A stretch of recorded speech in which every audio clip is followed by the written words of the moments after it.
This is a Wisconsin Sports Zone update. Well, this week is not about Aaron Rodgers. That was the message from Packers coach Matt LaFleur yesterday in advance of his team's trip to face his former quarterback and the Steelers on Sunday night.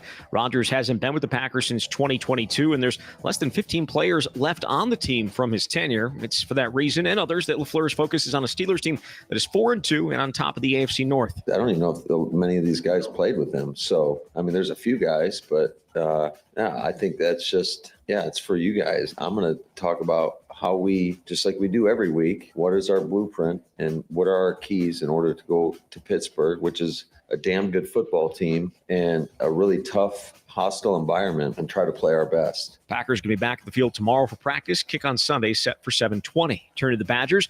They will head to number 6 Oregon this weekend, looking to snap a 9-game losing streak against Big Ten opponents. They will do so on a firestorm of criticism for head coach Luke Fickell and athletic director Chris McIntosh. McIntosh sent out a letter to fans yesterday supporting Fickell and promising an increased investment in the football program. Again, it'll be Wisconsin and Oregon on Saturday. Kick is at 6. Rural Mutual Insurance, keeping Wisconsin strong. When a company only does business in Wisconsin, that's Wisconsin Strong. Rural Mutual provides all lines of insurance, including commercial, farm, home, and auto. And your premiums stay right here to keep Wisconsin strong. Local agents, local underwriters, local claims adjusters. Rural Mutual Insurance, keeping Wisconsin strong. Well, Milwaukee will get its season going tomorrow night. That's when the Washington Wizards and Chris Middleton will come to Fiserv Forum for the opener. Tip is at 7. And Wisconsin get to face Oklahoma in exhibition action coming up on Friday. That game also at Fiserv. With this Wisconsin Sports Zone Network update, I'm Zach Heilprin. You know, we're still leaving some plays out there on offense. Guys not necessarily being tied into ending points, route depth. It's not about playing perfect, but just eliminating the bad. And when we can do that week in, week out, we can stack these games, stack these wins, winning on the road. You know, we're going into another hostile game next week. So it's just important to lean on each other because these 53 guys, that's all we got. From the moment we got on the trip, nothing seemed to go right to in-game. There was a lot of things that didn't go right, but the guys kept battling, and that's what it takes in this league. And it's encouraging that we haven't played our best ball. This is where Wisconsin gathers to talk sports. Packers, Brewers, Badgers, Bucks. The Wisco Sports Show is on the air. Now, here's your host, Grant Bills. That's Tucker Kraft, post-game comment from Sunday. I've been using it as a bumper a little bit between this show and Bill's show between the last 2 days. Just talking about how they haven't found consistency yet, how they've yet to really play a full 4 quarters, especially on offense. Defense as well, but Tucker Kraft specifically there speaking to his side of the ball. That's where I want to start. I want to pick up on a good Packers discussion that we were having last night. And we're going to talk about other things throughout the course of the show, but that's where I want to begin. This is the Wisco Sports Show. My name is Grant Bills. Hope you've had a great day. 2 excellent guests lined up for tonight. Zach Heilprin going to be here at 4:35. And I really just want to talk about the statement that Chris McIntosh put out yesterday. That Ohio State game did nothing for me. There is nothing in that game that I wish to discuss. Good, bad, indifferent, offense, defense, coaching, talent, players, crowd. I don't care. If this statement wouldn't have been issued by UW and Chris McIntosh yesterday, probably wouldn't talk much about the Badgers this week at all, except for, the 20 really, really good minutes we get from Jesse Temple every Wednesday. But this statement interests me. It's political. It's obviously written and released with an intent to communicate something. And the political parts of college football, well, I find them exhausting, are an interesting part of the sport and a part of a sport that doesn't exist in the NFL or in Major League Baseball or in the NBA. So I want to discuss that. We'll dig into that statement and pick Zach's brain, our sports director. And I was listening to him on The Camp, their latest episode, him and Jesse earlier today. Really, really good, where they talked about that statement and Nizier Forkurian and a bunch of other stuff. So Zach will be here in a half hour. Our friend Bart Winkler will be here at 5:35. I want to talk about Shohei Ohtani and what he did against the Brewers, pick his brain on the Brewers' strategy and where we go from here, and then a bunch of NFL stuff. His current dissatisfaction with Matt LaFleur, and because he hosts a national radio show, what other teams are fun to talk about nationally? Forget the Packers. Like, what teams are you talking about on your show when you speak to people who are fans of all 32 teams all over the country. So that's coming up in hour number 2. Your phone calls welcome throughout, as always. 608-321-1670 and the live stream up and running. I highly recommend, can't recommend it enough, that Wisco Sports Zone app, because that's the perfect hub to listen to all of our shows, to watch all the live streams. All the podcasts are there, not just the on-air shows, but Zach and Jesse on the camp and the swing and all that stuff as well. I want to propose a counter argument, or maybe the other side of an argument that I'm hearing from a lot of Packers fans. And we heard it there from Tucker Kraft. Let me play that cut one more time just to hammer it home. We're still leaving some plays out there on offense. Guys not necessarily being tied into ending points, route depth. It's not about playing perfect, but just eliminating the bad. And when we can do that week in, week out, we can stack these games, stack these wins, winning on the road. We're going into another hostile game next week. So it's just important to lean on each other, because these 53 guys, that's all we got. So a lot of Packers fans the last 2 weeks have been dissatisfied with the margin of victory or the way in which the Packers won. And again, I'm not telling you that you should be doing cartwheels for the win over the Bengals. It was mostly meh. It was a rather boring game, but a W. And W's are important because they're difficult to get. It's hard to win in this league. I actually really fully believe that. I'm not saying that sarcastically. I know it's a cliche the coaches use, but I do believe it. Now, Arizona, as we discussed yesterday, far from a perfect game. The Packers in a hole early, but they had to come back to tie or take the lead more than once, execute late down the stretch in the fourth quarter, pick up a crucial fourth down, get a crucial stop on defense. Micah Parsons doing the things that you acquired him to do, right? So these last 2 wins, while important, as the Packers are now 4-4-1 and at the top of the conference, for whatever that's worth, on October 21st, if the playoffs started today, right, the Packers would be the 1 seed. They'd have the bye and home field advantage throughout.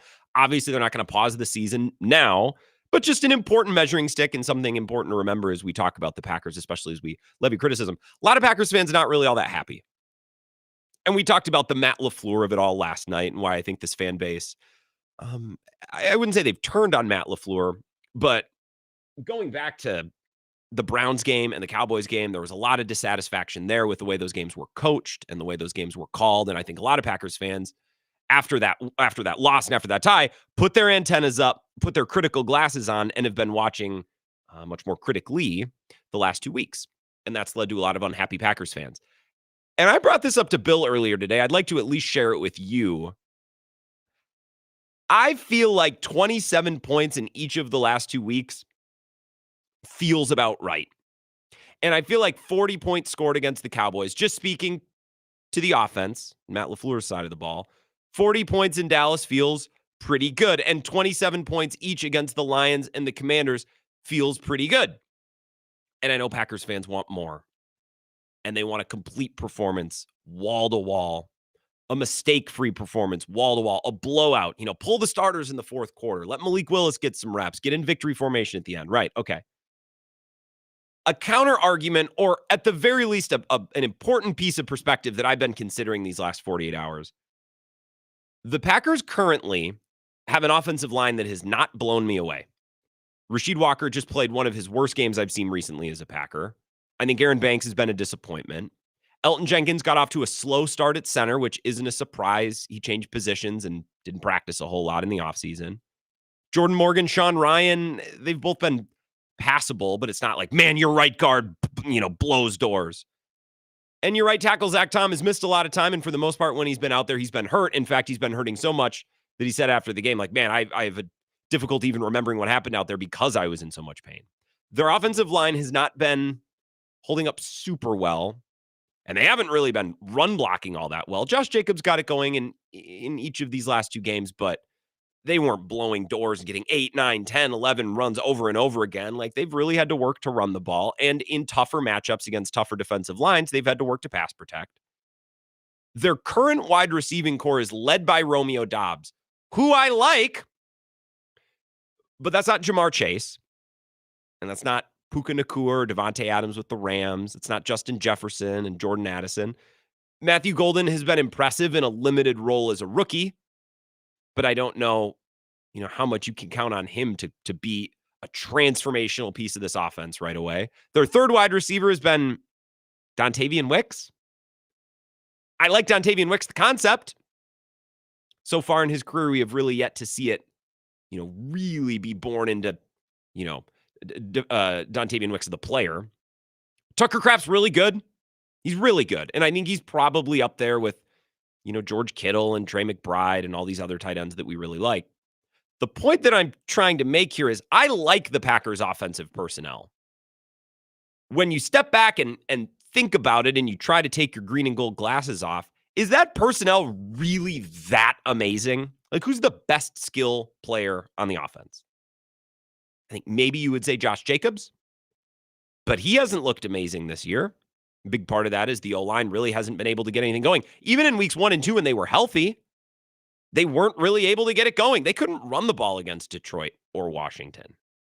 And they've had a little bit more success the last 2 weeks, but it hasn't looked like the running game has looked like at times with Matt LaFleur, which is really good and creative looks that are going left and right, and there's motion and there's back cuts and there's misdirection. And then those runs beget other plays that build off of that. And then those plays branch into other things. And we haven't really seen that. So I would argue the best Packers skill position player really hasn't been able to perform at the highest level for a myriad of reasons. I really like Tucker Kraft, but it's just a tight end, which will help you win and can get you big grabs and big moments.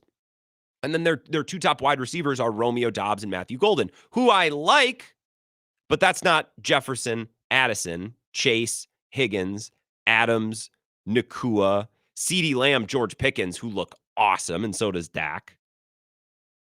Jamison Williams, Amon-Ra St. Brown, Sam Laporta. I like that skill position group better. I say all that to say this. The Packers are currently 3rd in football in EPA per play, and they have scored in each of their last couple of games 27, 27, 40, 13 in Cleveland. Okay, so that's their one clunker. 27 against the Commanders, 27 against the Lions. My question that I'm asking, and this is just something to ponder, something to think about, are we at this moment in time maybe expecting a little bit too much? Is expecting 40 points in a laser light show blowout every week against a lesser opponent maybe expecting a little bit too much? Again, I like the Packers personnel on offense. If their offensive line was perfectly healthy and Christian Watson was out there, who I don't think is a transformational player, but I think he'll make a difference, because then you take Dontavian Wicks off the field and you can look at Dobbs, Golden, Watson. Wow, that's pretty intriguing. I really like that. Jaden Reed, who I don't think is some superstar, but is a very useful player in this offense and a player that Jordan Love has a pretty good connection with after a couple of years. Are we expecting a little bit too much? Are we asking a little bit too much? And imagine you're a Vikings fan or a Lions fan or a Rams fan, and you were to tune into this show, or you were to tune into Locked On Packers or Pack-A-Day or whatever, and you hear Packers fans losing their mind that this offense isn't any better. If I was a fan of one of those other teams, I'd say, well, okay, what do you expect? Your number one wide receiver is Romeo Doubs, who is a very nice player, but stack that up against other teams' number one wide receivers. Like, what Romeo Doubs, what would that put him? Middle of the pack, bottom third of the pack if we're ranking every team's number one wide receiver against the others? He's not going to win any flash contests. He's not going to be thought of as a superstar. I guess I'm wondering, are we in our little Packers bubble here maybe overrating our guys? Are we overrating our talent? I really do think it starts with the O-line. They're just not getting a great push. They've been better the last 2 weeks, and the running game has taken a little bit of a step in each of the last 2 weeks. But when this offense has been at its best, and I think of the end of the season in 23 when Aaron Jones got rolling, or certain matchups last year when the offense got rolling, and that was fewer and farther between. Last year was a little clunky, Jordan Love's injury, and again, I thought Matt LaFleur regressed as a coach. We don't need to open that bag of chips again. We can close that back up. When this offense has been at its best under Matt LaFleur, it has been the offensive line moving people, creating run lanes for Josh Jacobs or Aaron Jones, using misdirection and motion to lead into that running game. The passing game then branches off of that to scheme guys wide open. The linchpin in it all, the spark plug in it all, is kind of the running game. And the running game hasn't really been all that great, but I'm on Sumer Sports right now, and I'm just looking at some of their data collection. If you don't subscribe to PFF, you can go to Sumer Sports and look at all the EPA per play, success percentage, EPA per pass, EPA per rush. I was actually very surprised. The Packers are 7th in EPA per rush. And with all due to Matt LaFleur's scheme and Josh Jacobs and the O-line, that certainly wouldn't have matched my eye test. So the spark plug of this offense is not operating at 100% efficiency. We're talking about a passing game that's led by Matthew Golden, a rookie, Tucker Kraft, who's a very good tight end, but Romeo Doubs is your number one wide receiver. And again, if we were to take every team's top wide receiver, Romeo Doubs would probably be in the bottom third. I just wonder if we're not expecting a little too much or asking for a little too much. Now, fast forward a month from now, hopefully this offensive line settles in. And I guess the idea is that Zach Tom gets a little healthier. I question how a player gets healthier while playing football.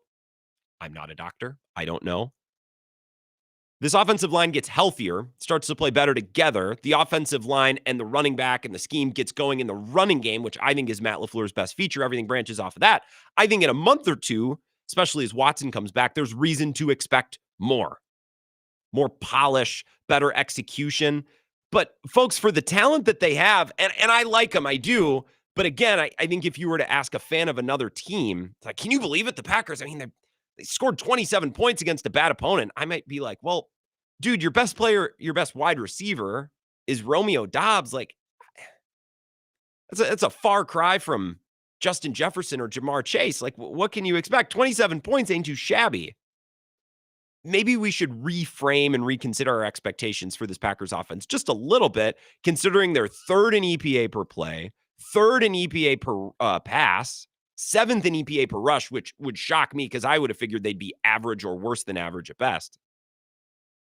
Now, the penalties and the execution errors, that stuff, yeah, because that shouldn't be talent reliant.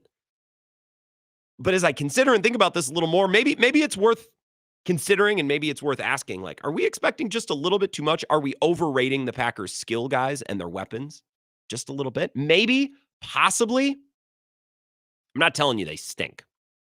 I'm just telling you, this ain't the 2011 Packers. This isn't the 2008 Patriots where it's just, man, if you're not scoring 40, something went wrong. I don't think this team is there yet, but we watch them and follow them like they are that team. I'm starting to wonder, like, maybe if we backed that off a little bit, we'd have a better fundamental understanding of what's going on and where they need to go, and we wouldn't be so crazy. After 2 wins, imperfect wins, but wins. I'll take your calls on this next, and then we're going to get to Zach Heilprin at 4:35. 608-321-1670. Let's talk Packers for a segment together next. This is the Wisco Sports Show with Grant Bills on the Wisconsin Sports Zone Radio Network.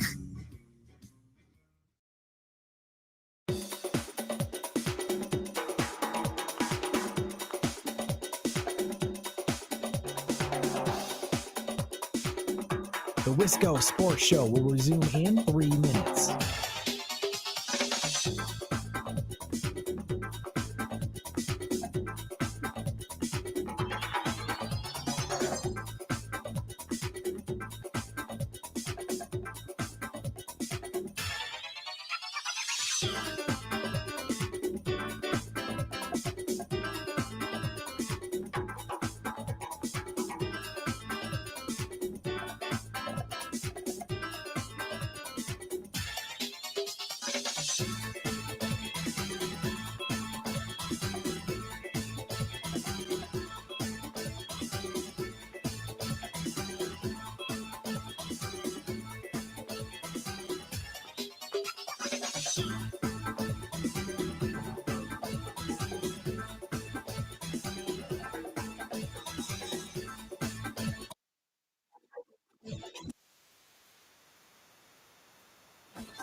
The Wisco Sports Show will resume in 1 minute.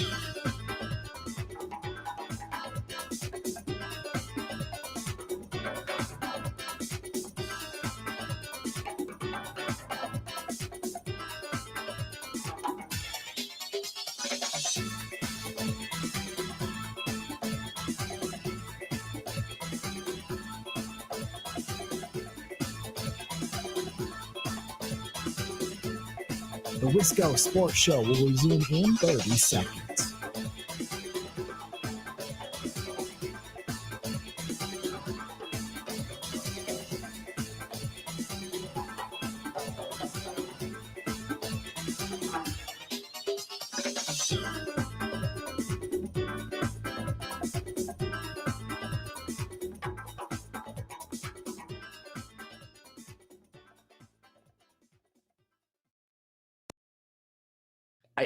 I don't want to rip Green Bay because I really do think Arizona's got players. I really do think they have 6 or 7 elite players. They're very good at home.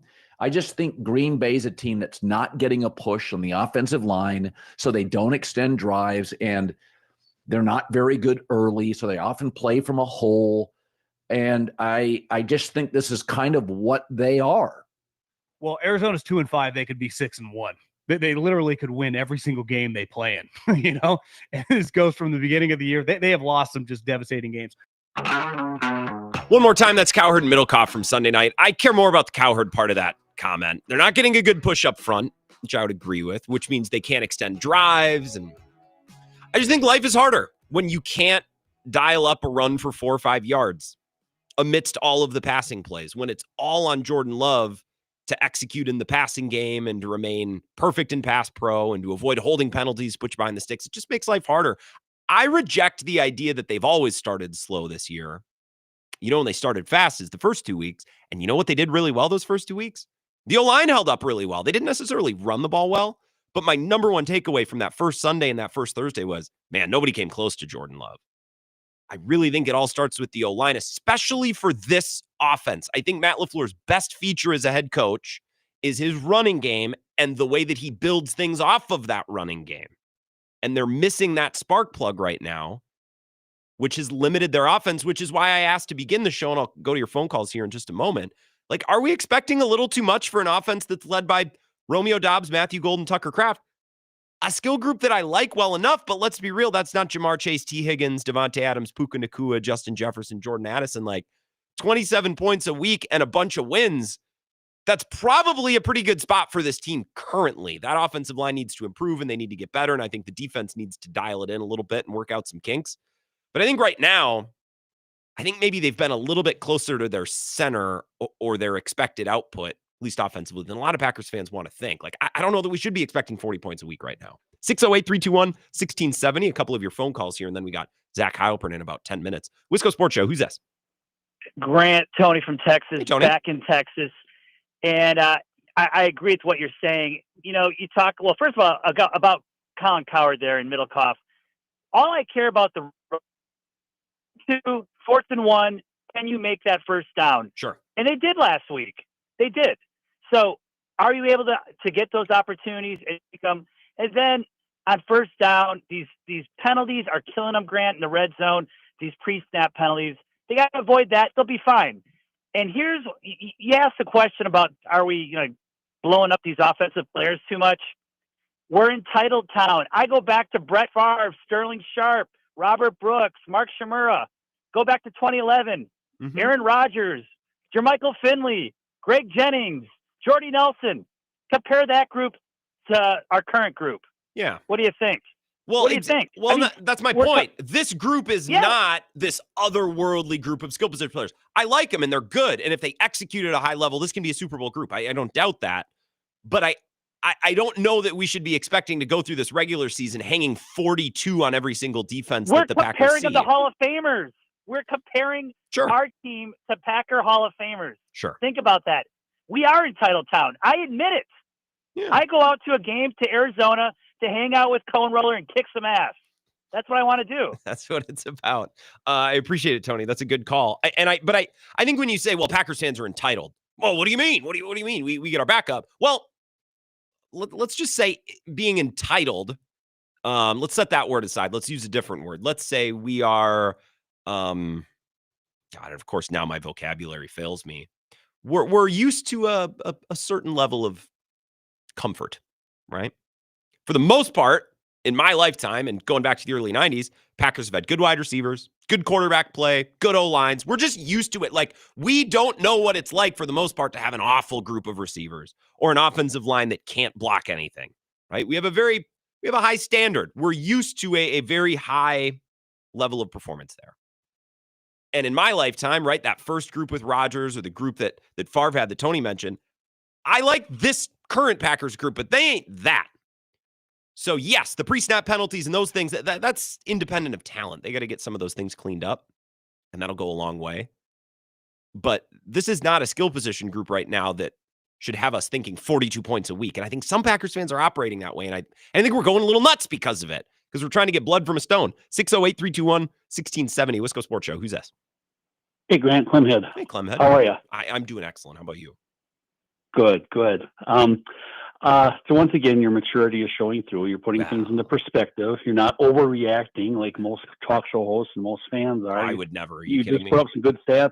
You put up some good stats about how many points the Packers have scored, and I'm just, as usual, I've been a Packer fan since the '60s. I've been just enjoying the ride, and I do get upset about a couple of things. Though I don't know why they keep running these slow opening, long developing plays on 3rd and 1. Running plays. Mm-hmm. And throwing 30-yard passes on 3rd and 5. There's just a couple little nits I'd like to pick. And I know you'll discuss those. But, yeah, it's tough following top 10 Tony from Texas, too. He's always a good call. What a caller. But, yeah.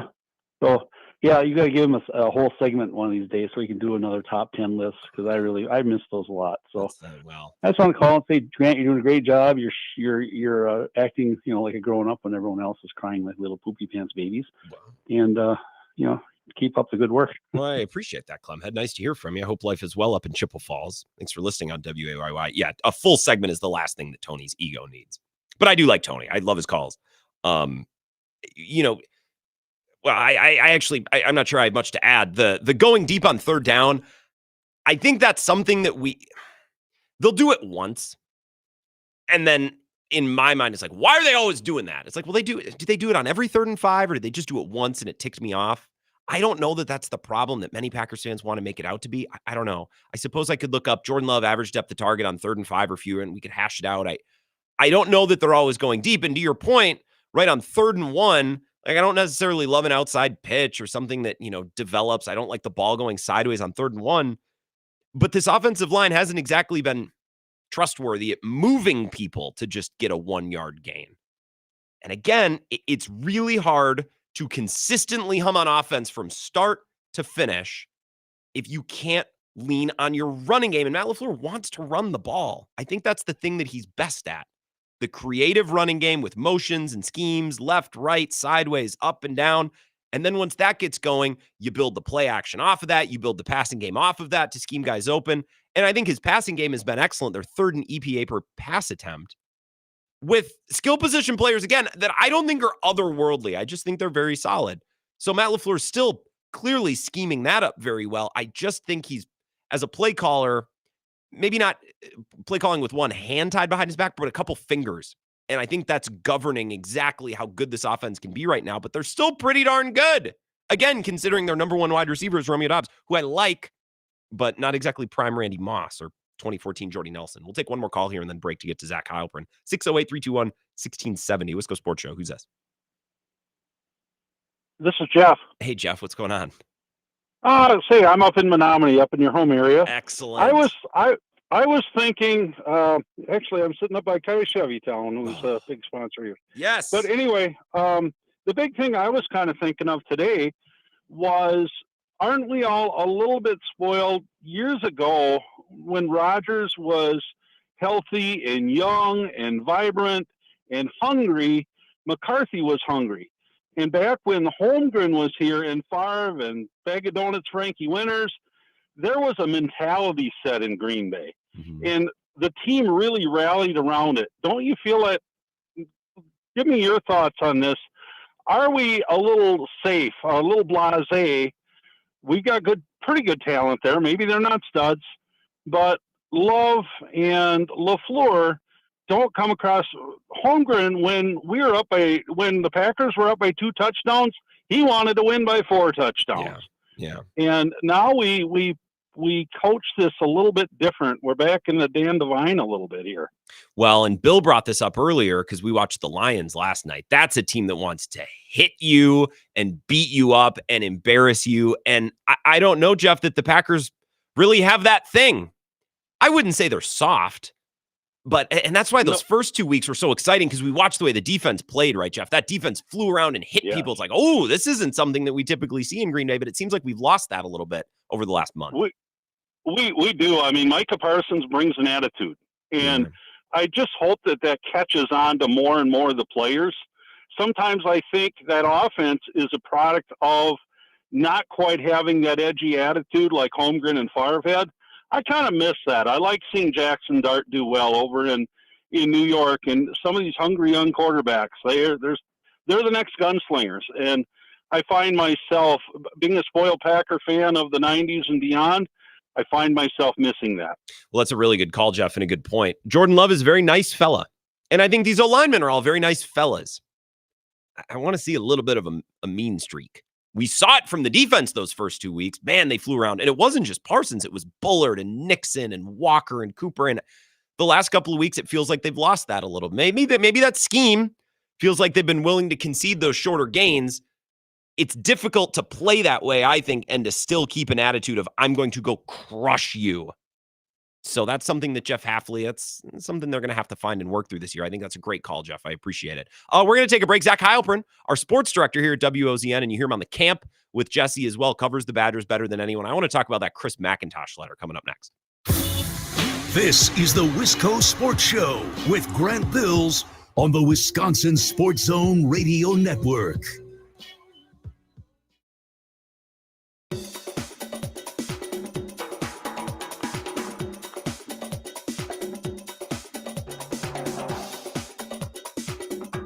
The Wisco Sports Show will resume in 5 minutes.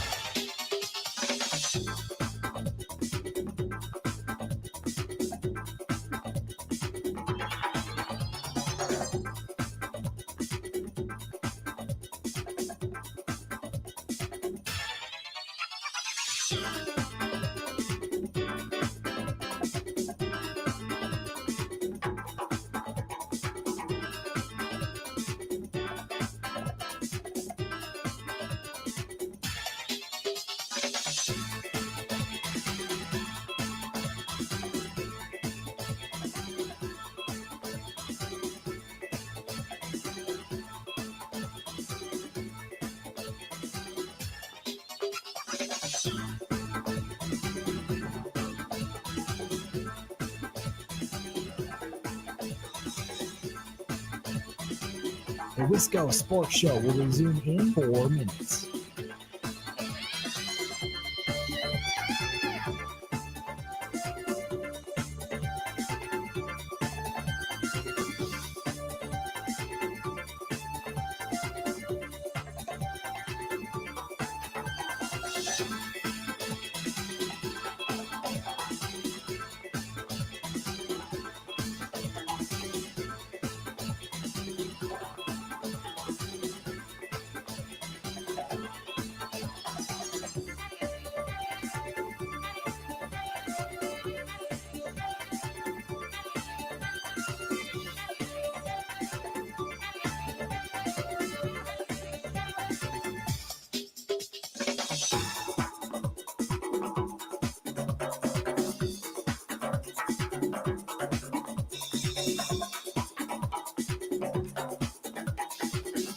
The Wisco Sports Show will resume in 3 minutes.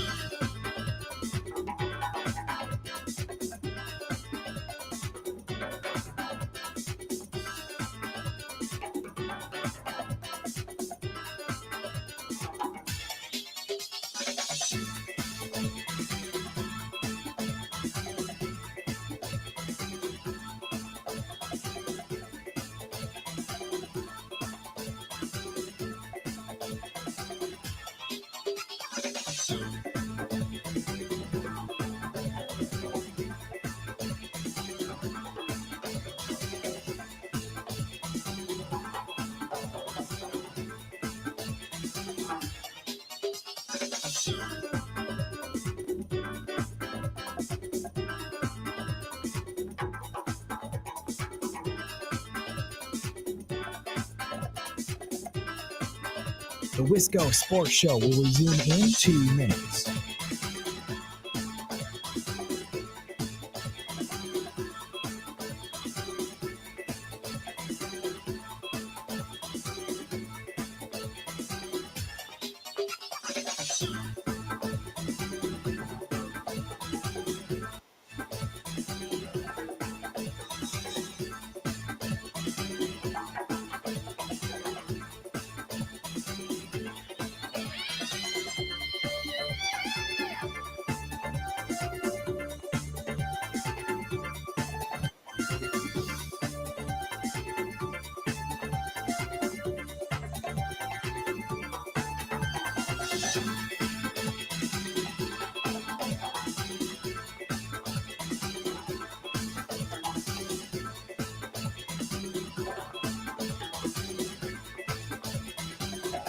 The Wisco Sports Show will resume in 1 minute.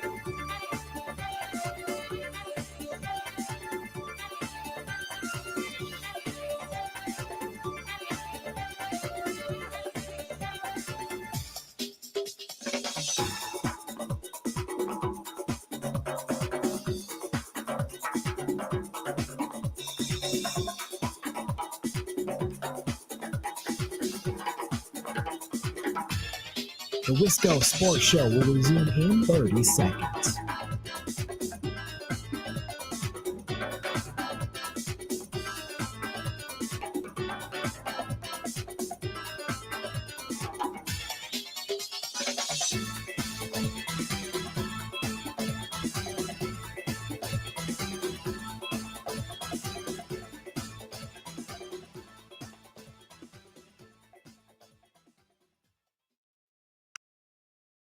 I don't think anybody that's reading that letter trusts Chris McIntosh or Luke Fickell to do those things, because really there's no plan. It's just saying we're going to invest. It doesn't break down how they're going to do it. Are they looking? I mean, there was no link with the article to donate, so there's that, I guess. But it certainly felt like there was some, hey, we need more money, and we're looking at you for more money. And you talked about this a little bit. You talk about the investment. They have invested in facilities. They've invested in coaches. It's been a bad investment, obviously, at this point with Luke Fickell. But when he was hired, his salary was $3.5 million more than Paul Kurtz was making. Like, they invested in that. This is, for me, is simply about the players and trying to get better players here. That, to me, is what that message was about. A whole lot of sizzle and not much steak. That's what I would say about this entire 2.5 years of Luke Fickell, and Chris McIntosh has to be thrown in here. A lot of things have been said, and very little has been done. It's the voice of Zach Heilprin on the camp. He does that with Jesse Temple. We'll talk with Jesse tomorrow, but I find this Chris McIntosh statement so interesting that we need to double dip this week. We need to have more than one Badger guest. We need to go above and beyond. No better person than that voice you just heard. A perfect cut to get us into this segment with our sports director, Zach Heilprin, who I did not have the pleasure of seeing in the office today, but hopefully at some point this week. Zach, hello. How are you? I'm doing good. I did see you yesterday. I did, and it was a pleasure. This Ohio State game does nothing for I have nothing. I don't want to even is the statement. First off, did you expect a statement? Did you expect anything this week? Did you feel like something was necessary? Perhaps necessary, mainly just because it got outlet from obviously the State Journal reported that Chris McIntosh talked to the team last week, and at least one player, probably more, came out of that meeting expecting Luke Fickell to be back. And when that broke, everyone has to be up in arms about it, because there's been no reason for Luke Fickell to be back. He has done nothing to deserve to be back at this point. And for McIntosh to come out and say what he did, I think you heard my thoughts there earlier, but I kind of stand by those. And I'll just say, I guess wasn't expecting anything out of him, but he already did this last month. He did the whole pull the State Journal and the Journal Sentinel off to the side after the Maryland game and say, he's got my full confidence behind him. I don't know that I've ever seen a coach get two votes of confidence in just about a month's time. I think that's new. So I am not a college football expert like you and Jesse, but I've heard people this week refer to this as the dreaded vote of confidence. I wasn't familiar with this concept. So you're shaking your head.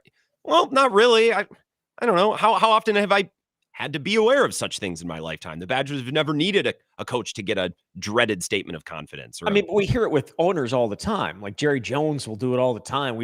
I'm the Packers owner. Which owner would be issuing that in Green So Bay? you only know about the Packers. You don't talk about anything else that happens in the sports world. This is the Wisco Sports Show, after all. You are locked in. I find it hard to believe that you don't know what a vote of confidence is, but either way, I know what it is. I didn't realize it was considered such a bad thing. That's what I've learned this season, mostly through you. I think it's the idea that whenever you get a vote of confidence, 10 days later you're fired, like that type of thing. Really, kind of like what Chris McIntosh did to Paul Christ 3 years ago. He said he's my guy, and 5 days later he was out. So that is the dreaded vote of confidence. But he gave him the dreaded vote of confidence last month. So I didn't really think that this was necessarily anything new. What is Chris McIntosh trying to accomplish with this letter? And what do you think actually was accomplished with this letter? I mean, it's clear that he's trying to control the narrative around the program, because there is so much toxic energy around this program right now. And we talked about on the camp is he said he's never felt this much toxicity around a program that he's covered. And he's been here since 2011. So that's even taken into account what happened 3 years ago. That's taken into account what happened after Gary Anderson left. So he's been through a lot, and I would totally agree with that. I think it's the toxic nature of it. I think it's the nobody showing up. I think it is a whole lot of different things that are being said out there and being yelled out into the universe that for some reason Chris McIntosh thought he needed to come out and defend or explain. But at this point, it's tone deaf because nobody wants to hear it. Nobody wants to hear it. They want to see good, competent football, and they have not seen that. They're not competitive, Grant. Like last year, you were at least competitive in those home games for a while against Penn State. You had a lead into late in that game, and then obviously you led Oregon late. But they have not been competitive in any outside of the Michigan game, and I don't even know if we can really call that competitive after the first drive. They have not been competitive against any Power 4 opponent. They got blown out at Iowa, got blown out at Nebraska, got hammered by Minnesota, got hammered down there by Alabama. We know what happened against Maryland. Yes, the Michigan game, but they haven't scored in 2 weeks. They really haven't scored. They haven't scored a touchdown since the first quarter of 3 games ago. So no one wants to hear it. They don't believe anything that is coming out of the athletic department because, as I said before, it is all sizzle and no steak. Like it is just complete words and there's no action behind it. And so I don't think anything that he says matters. It's about action. And at this point, I don't know what action he can take to get people back on board, except to fire Luke Fickell. But if you fire Luke Fickell, why should Chris McIntosh get to choose the next guy? Yeah, correct. And that's why the situation is tricky. I want to talk about the Luke Fickell of it all at the end. A couple more things on the statement. People have really come out angry at McIntosh, which is understandable. But people at the highest levels of the university, right? Chancellor Mnookin, I believe it's pronounced. She did a good job at my brother's commencement. That's the only experience I've ever had with her. I saw her speak in May. That's the only reason I even knew who she was. People said, well, she doesn't even like football. The university doesn't even care about football. And what I mentioned on my show, and I texted you about this last night too, well, they cared enough at one point to spend $8 million a year on a coach. And the calculus of that hire made sense at the time. He's not a Wisconsin guy, but he's defense, wrestling, Midwest, did it at Cincinnati. You can connect those dots. I would imagine that Wisconsin figured they'd get a little bit more out of their investment in that coach. Even if they didn't have bajillions to spend on players, I bet they thought they would be better than the worst team in the Power 4, which is kind of currently what they look like. I mean, they are certainly in the running for the worst Power 4 team in the country. I mean, Oklahoma State, West Virginia, there's probably a couple others that you could throw in there, Mississippi State, Purdue. But I think even right now, Purdue may beat Wisconsin. They can score. Because they can at least score. Yes. I thought it was hilarious after the game. Luke Fickell was just like, and there's a lot of things to be disappointed about, but the one big thing is the scoreboard. If we're not going to be able to score, we're not going to give ourselves a chance. Oh, really? That's a good one. That's a good one, Luke. Appreciate that. What was the question again? They invested. People say the school doesn't care. And maybe they don't spend enough on players, but my point is, guys, that's why they hired Luke Fickell. That was a huge hire and a huge investment. And as I texted you back, I think they invested in the coaching, at least the head coach. Mm-hmm. The coaching pool, the assistant coaching pool is probably not where it needs to be. I think that there's more investment needed there. And they've invested in facilities. They redid, Camp Randall's it's been completely changed and altered in the last 20 years. And that even in heated the last field too, baby. That heated field. yes, for when they're hosting playoff games. Build it and they will come. And not WIA state title games. Like that's Yeah, not that came up on Bill's show earlier today because he's like, I can't wait for state football. Maybe it'll snow. I'm like, didn't they forget to turn the heat on last year? They did. Okay. But the whole new South end zone, like they've invested in facilities, they've invested in things that are going to bring in money. The new practice facility, it's $285 million, $100 million of it, I believe, is donor money. I'm not sure if they're all the way up there yet. I know a big donation part of it was Ted Kellner. So that was part of it because they've been lacking in facilities for a very long time, but they've invested in those things. Then those are great. That's awesome.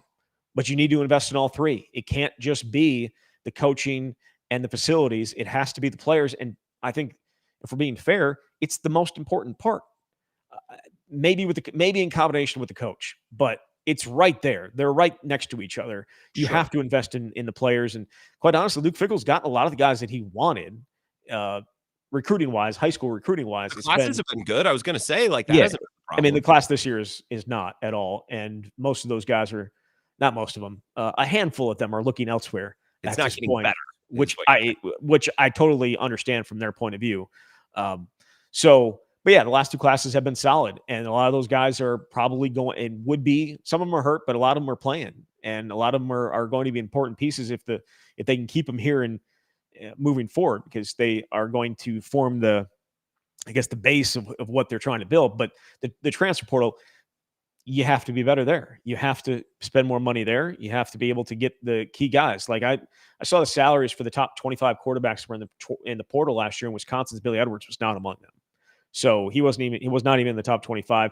I've seen some people say he's getting $1.5 million. He's not even getting $1 million. It's less than $1 million.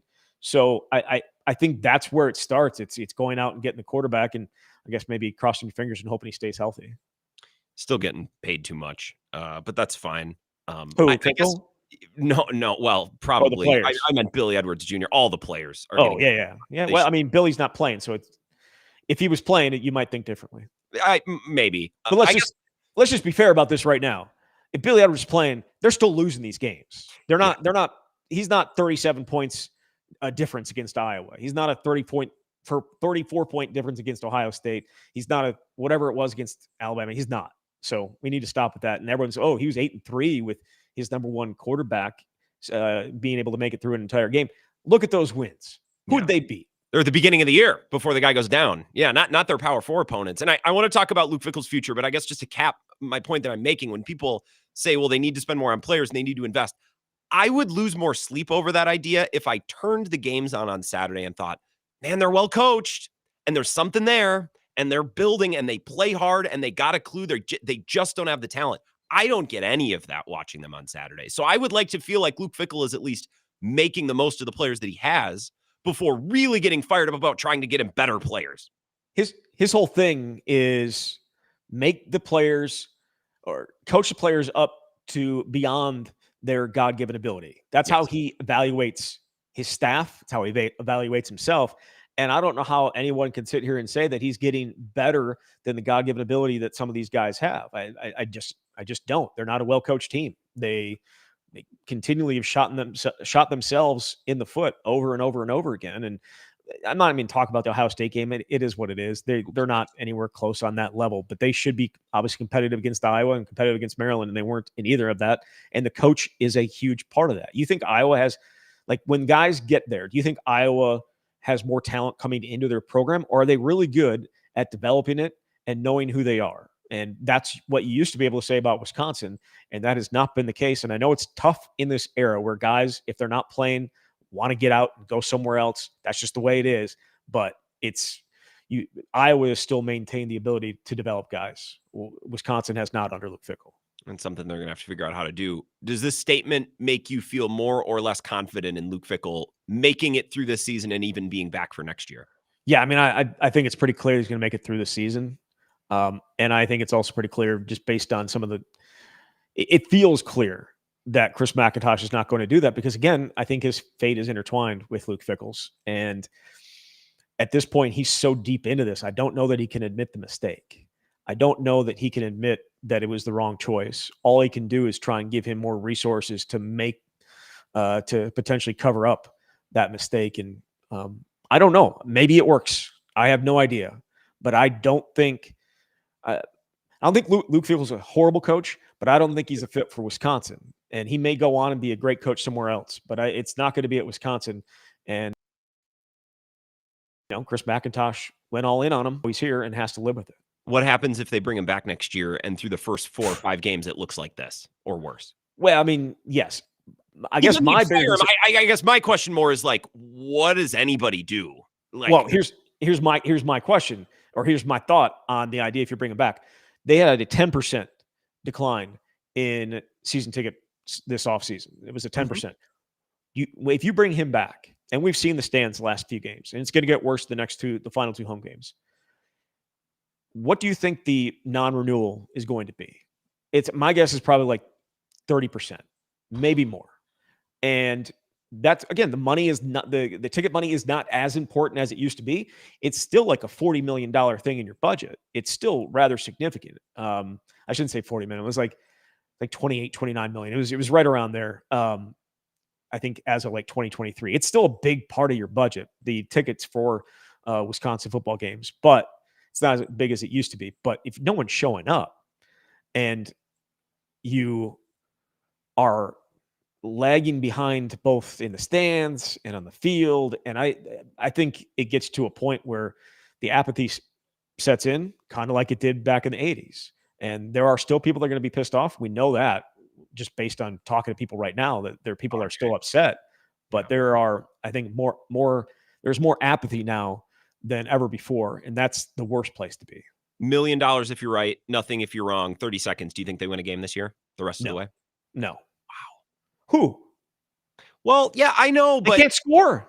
I know, but football's weird, man. As soon as you think, well, this team won't lose another game, then they lose one, or they're not going to beat anybody, and then they beat some. Football's weird, and still you confidently say no. But which is the right answer. Are they going to beat Oregon? No. Washington's a top 25 team now, or should be in the top 25. Mm-hmm. Excuse me. No, they're not. They lost to Michigan. But they can actually throw the ball. So that's going to be a problem. Football team. Yeah. That's going to be a problem for Wisconsin. At Indiana? No. Home to Illinois? They might lose by 60. If there's a game where he's not effing around. He's going to put it around. He's going to put it on him. He's going to put everything on. Wisconsin back in 2010 put 83 on Indiana. I wouldn't be surprised if they try and put 83 on Wisconsin. Now, here's the thing. The defense is still fighting. So, I don't know that it's ever going to get to that point. But if it could, it would either happen this Saturday or it happened that Saturday at Indiana. And then you go to Minnesota in the finale. Minnesota obviously beat Nebraska this past week. That is not a new thing. They've beaten Nebraska like 6 straight times. But would you feel confident saying, oh, yeah, they're going to go up there and take care of business on the last day of the season? Absolutely not. Take care of business? No. For who? No, go up there and get the axe. For who? Yeah. For what? Yeah. For what? Well, I would agree. All right, but I'm glad you gave me a confident answer. I appreciate that, Zach. I will see you, if not tomorrow, Monks in Sun Prairie on Thursday night. I'm going to stop out for Emerson and Heilprin. We can't wait. We'll have the cold beer waiting for you. It's the best beer. Thank you, Zach. I appreciate it. Yep. Thanks, Grant. Zach Heilprin, our sports director, he's on the camp. That was just not to tip my cap and to toot Zach's horn. What an informational 15 minutes that was. Excellent Badgers conversation. If you have thoughts on this, I'll take your calls after 5 o'clock, after conveniently Zach's update. Otherwise, we'll get back into the Packers a little bit. And remember, Bart Winkler on the horizon as well at 5:35 in the middle of hour number 2. This is the Wisco Sports Show with Grant Bills on the Wisconsin Sports Zone Radio Network.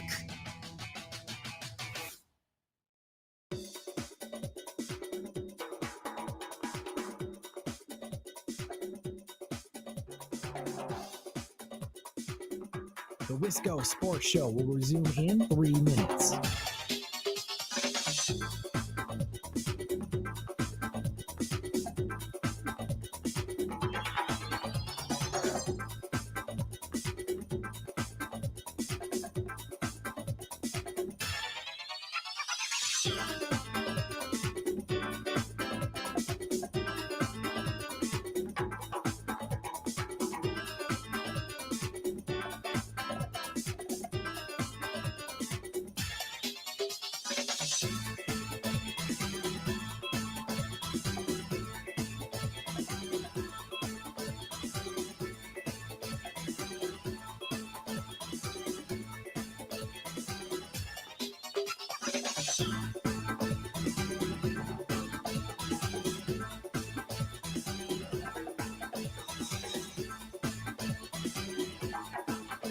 The Wisco Sports Show will resume in 2 minutes.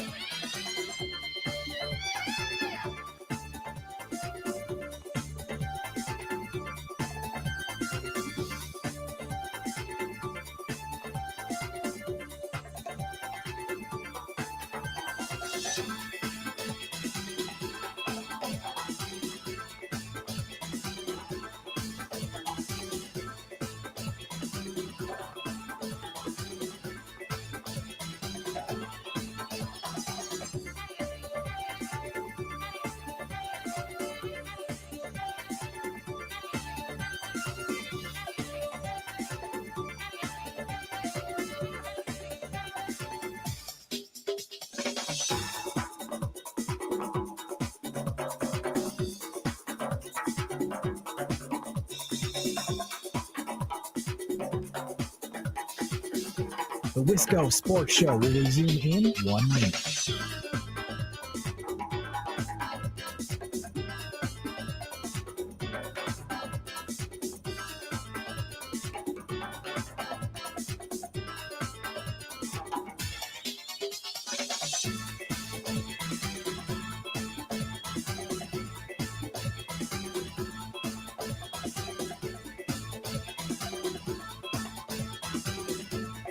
The Wisco Sports Show will resume in 30 seconds.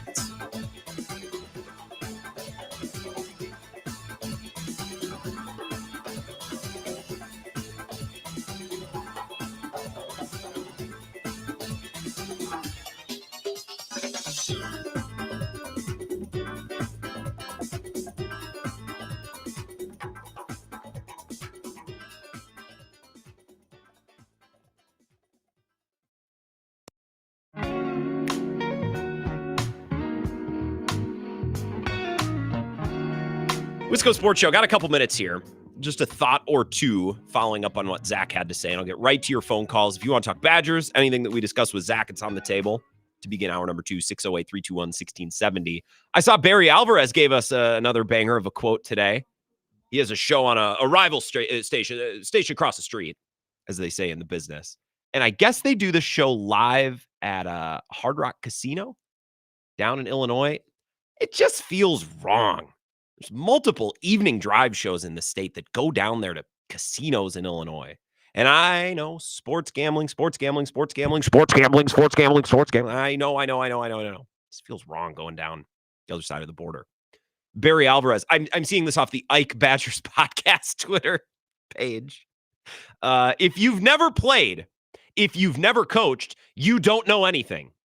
Barry Alvarez giving another condescending lesson to Wisconsin fans about why they're wrong to be upset about the now obliterated Badgers football program. So, look, Barry Alvarez has the right to think whatever he wants, and we hear this a lot on TV too. Was it Ryan Clark or who did this rant a couple weeks ago? It's like, if you've never played, you don't know. It's like, okay, if you feel that way, fine. But Barry, what about all the guys who did play who are commenting like every day? Vince Beagle's firing off tweets like it's his day job. Like, don't act like it's just the fans, man. There's a lot of alumni, former players. And I wouldn't say former coaches. Has Jack Del Rio been tweeting anything recently? Hitting the bottle, then hitting the keyboard, maybe. I don't know. God, I love Barry Alvarez. I love this show. Sitting high on his ivory tower at Ruth's Chris Steakhouse. You guys are spoiled. Bro, you're at a steakhouse in Middleton. Hard Rock Casino down in Illinois. Friggin' fibs. No better than the people down there. All right, we'll get a 2-minute update here from Zach. Right to your phone calls on the other side. Let's talk Badgers for a couple minutes. 608-321-1670.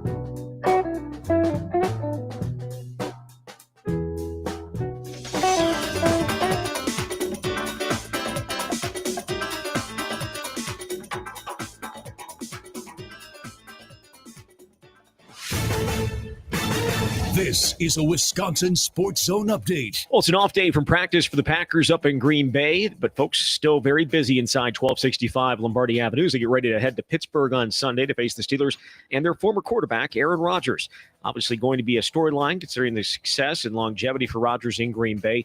And Coach Matt LaFleur tried to make clear what he thought the week should be about. We're playing the Pittsburgh Steelers, who happen to have Aaron Rodgers. I mean, it's as simple as that. That is for you guys to talk about. We've got a lot of respect and love for Aaron. I mean, what he's done here is a Hall of Famer. Like our past together, we had a lot of great moments, but this game is not about that. It's about going to Pittsburgh, Sunday Night Football. Our guys will be jacked up. Their guys will be jacked up. It's about the Green Bay Packers versus the Pittsburgh Steelers. Tomorrow going to be the first day on the field. Should give us a better idea where some injured players are. One guy that is likely still out, Lucas Van Ness, defensive lineman, missed last week with a foot injury. LaFleur was not optimistic about his return when he talked yesterday. Kick on Sunday is at 7:20. Turn to the Badgers. Luke Fickell says he has not been told whether he will be back as coach next year. That's despite athletic director Chris McIntosh speaking with the team last week and making at least one player believe he would be back for next year. Wisconsin at number 6 Oregon on Saturday. Rural Mutual Insurance, keeping Wisconsin strong. When a company only does business in Wisconsin, that's Wisconsin Strong. Rural Mutual provides all lines of insurance, including commercial, farm, home, and auto. And your premiums stay right here to keep Wisconsin strong. Local agents, local underwriters, local claims adjusters. Rural Mutual Insurance, keeping Wisconsin strong. Well, we're just a day out from the start of the Bucs season. We're going to get things going tomorrow night against Washington at Fiserv Forum. With this Wisconsin Sports Zone Network update, I'm Zach Heilprin. You know, we're still leaving some plays out there on offense. Guys not necessarily being tied into ending points, route depth. It's not about playing perfect, but just eliminating the bad. And when we can do that week in, week out, we can stack these games, stack these wins, winning on the road. You know, we're going into another hostile game next week. So it's just important to lean on each other because these 53 guys, that's all we got. From the moment we got on the trip, nothing seemed to go right to in game. There was a lot of things that didn't go right, but the guys kept battling, and that's what it takes in this league. And it's encouraging that we haven't played our best ball. This is where Wisconsin gathers to talk sports. Packers, Brewers, Badgers, Bucks. The Wisco Sports Show is on the air. Now, here's your host, Grant Bills. All right. Hour number 2. Your phone calls. We can keep talking Badgers for a couple minutes. I'd enjoy that. I said my piece on the Packers to begin the show. We did close to 2 full hours on the Packers yesterday. As we did the Badgers in the last portion of the show, but didn't take any calls on it. So now is the time. 608-321-1670. You want to follow up on anything that we discussed with Zach, our sports director, in hour number 1. And if you missed that, get it in the podcast. I'll post the video to YouTube page too if you want to just go back.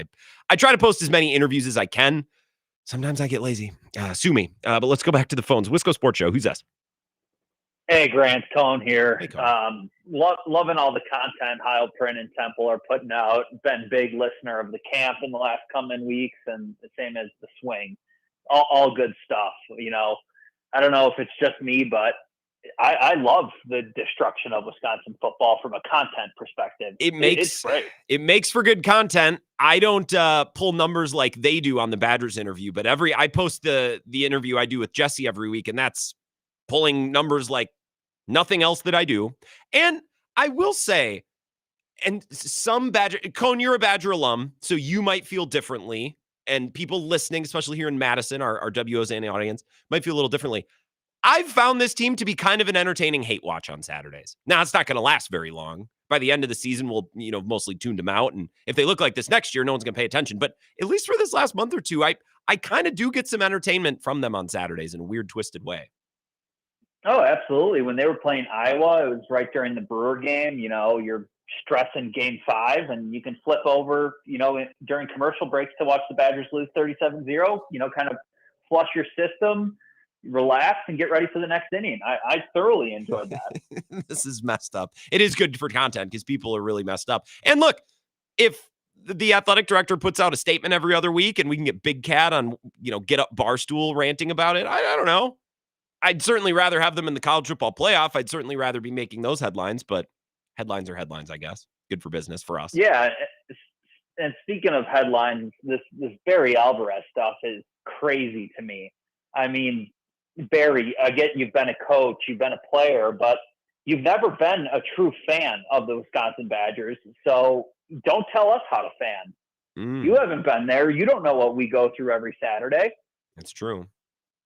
So just flip the book on him. It is a little weird that he made headlines a couple of weeks ago for talking down to fans and then backed off. And now he's kind of done it again. And it's funny to say, well, if you've never played or coached, then I don't want to hear from you. Barry, I don't know if you go on the internet. My entire Twitter timeline on Saturdays is every Badger that I watched growing up, every Badger that won big bowl games, just asking what happened. They're embarrassed. They're ashamed. So to act like the players and the coaches are being kinder or more nuanced or perspective filled, like that's just a lie. Yeah, and Barry Alvarez, love him. My senior quote in my high school yearbook was, "You better get your season tickets now because before long you won't be able to." Yeah. And now we have Heilprin talking about maybe a 30% decrease in season ticket renewals. I mean, that says it all. So it feels to me, Colin, that's a great call. I appreciate it. And on Wisconsin, I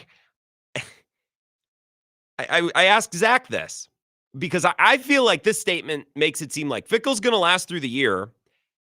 And it feels like there's at worst a coin flip chance that he's the head coach to start next year too. That's how it feels to me. You might read it differently and that's fine. If they bring Luke Fickell back next year and the first month of the season looks like this, forget the non-renewals that you're going to get this offseason.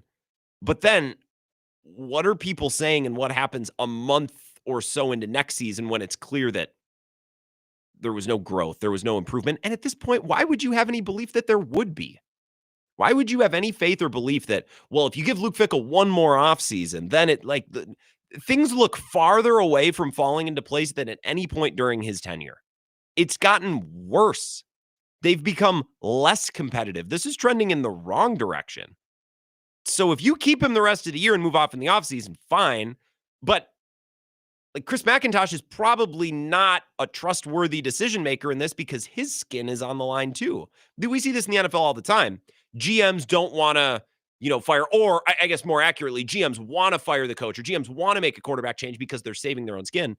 In this instance, it's the opposite. Chris McIntosh doesn't want to fire Luke Fickell, even though you really have no reason not to other than the money. There's no football reason to think, all right, next year will be the year.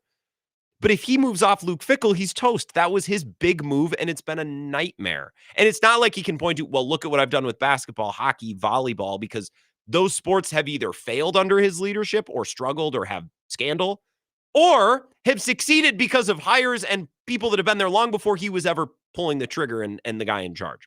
608-321-1670. Wisco Sports Show. Who's this? Oh, hi, Grant. This is Ron from Madison. Hey, Ron. How's it going today? Good. It's good. Good. I thought when they hired Fickell, he was going to be great and all that, but I don't think he was prepared for what Big Ten football is all about. I agree, and I'm a little confused as to how that could happen. You know what I mean? Like, he coached at Ohio State. Is he a complete bozo? Like, how do you... Oh, I guess we need big offensive and defensive lines in the Big Ten. Like, that shouldn't have been a mystery. He's a smart enough coach. How did he not realize that? And you can talk about spending money and recruiting and all that. But I want to see results. I want to see wins on the football field. How about a win? No, just one. And, just one. Ron, forget about wins. What about just one win to start? Yeah. Man, I don't know how bad. I mean, we're going to get boat raced again this Saturday out in Oregon. Probably. Yes. Shoot, man. Right now, yeah, I'll take a couple wins here and there, but if this really goes bad and goes south, somebody's got to be held accountable. Well, I think it's gone south, Ron. That's a great call. I appreciate it. When you say, well, if things go south, they've gone south, and you're saying, well, I'll take a couple wins. Ron, I don't think they'll win another game the rest of the year. And football's weird. As soon as you think, and maybe this is more true with the Packers, when you say, well, look at the next month of their schedule, they shouldn't lose a game. Well, they're going to lose Sunday because that's how it works. Or, man, look at the next month. Who are they going to beat? And then they win the next game. because that's how football works. And then I asked Zach Heilprin, do you think they'll win another game the rest of the year? No. Definitively, right away, which is the right answer. But there was no, well, you'd say no, but, well, you'd think not. However, no, I'm going to win another game this year. So, Ron, the truck has gone over the cliff, and someone should be held accountable. Luke Fickell should have probably been fired by now. But the money and the guy who has to fire him is the guy who hired him. So he has motivation to not fire him, which makes this tricky. And I see Colton at the State Journal has put out some reporting with Jim Polzine. I'll read you the lead here. I'm not going to read you the story, but you should go read it. Badgers center Jake Renfro and cornerback Ricardo Hallman further confirm reporting from Jim Polzine and I that Chris McIntosh met with the team last week and said Fickell wasn't at risk of being dismissed. Our story from Saturday night. So maybe they've added to that, but I just saw Colton repost that. But players' names attached to it. Jake Renfro, Kate Gunderson's guy, by the way. Jake Renfro getting some run on over the line this morning. Let's take some more Badgers calls here. Wisco Sports Show. Who's this? Alex and Madison. Hey, Alex, what's up? Hey, so we'll continue with the Badger talk. I'm not really going to mention Chris McIntosh's letter because that just irritates me, and I could go on about that forever. But the Barry comments, I think, irritate me a lot too because, you know, people save up and pay money to go to these games. It's like some of these tickets are expensive, and you know they eliminated the cheaper tickets in the the south end zone. It hurts businesses around the area. So to say that like we're spoiled and all this stuff, that just kind of irritates me. I mean, people pay good money to go to these games. Alex, people pay more than good money just to live in this city. This is not we're not walking around living in the most affordable, like this is an expensive ass place to live. Okay. And to go to games, and I know like my coworker, RJ, he goes to all these games. He's going to Oregon this Saturday. Like this is not a cheap endeavor just to go support a team, especially one that sucks this bad. Right, and that just is so insensitive. I don't know if someone's telling him what to say, but yeah, that irritates me a lot. And I think the second thing I'll quickly touch on, especially with Fickell and McIntosh, is that really, what can the fans do to show that this is not okay? Like I was just kind of spitballing ideas. Like what if people just went to the game and as soon as the ball kicked off, everyone just got up and left? Like how loud do we have to make our voices for people to realize like this is not okay and this is not acceptable and this is not how we want the University of Wisconsin to be represented? You know what I mean? I do know what you mean. I feel like the fans have been pushing a little bit more every week. Alex, that's a great call. Thank you for calling in. The shirts off, the leaving in the fourth quarter. I mean, people were leaving at halftime.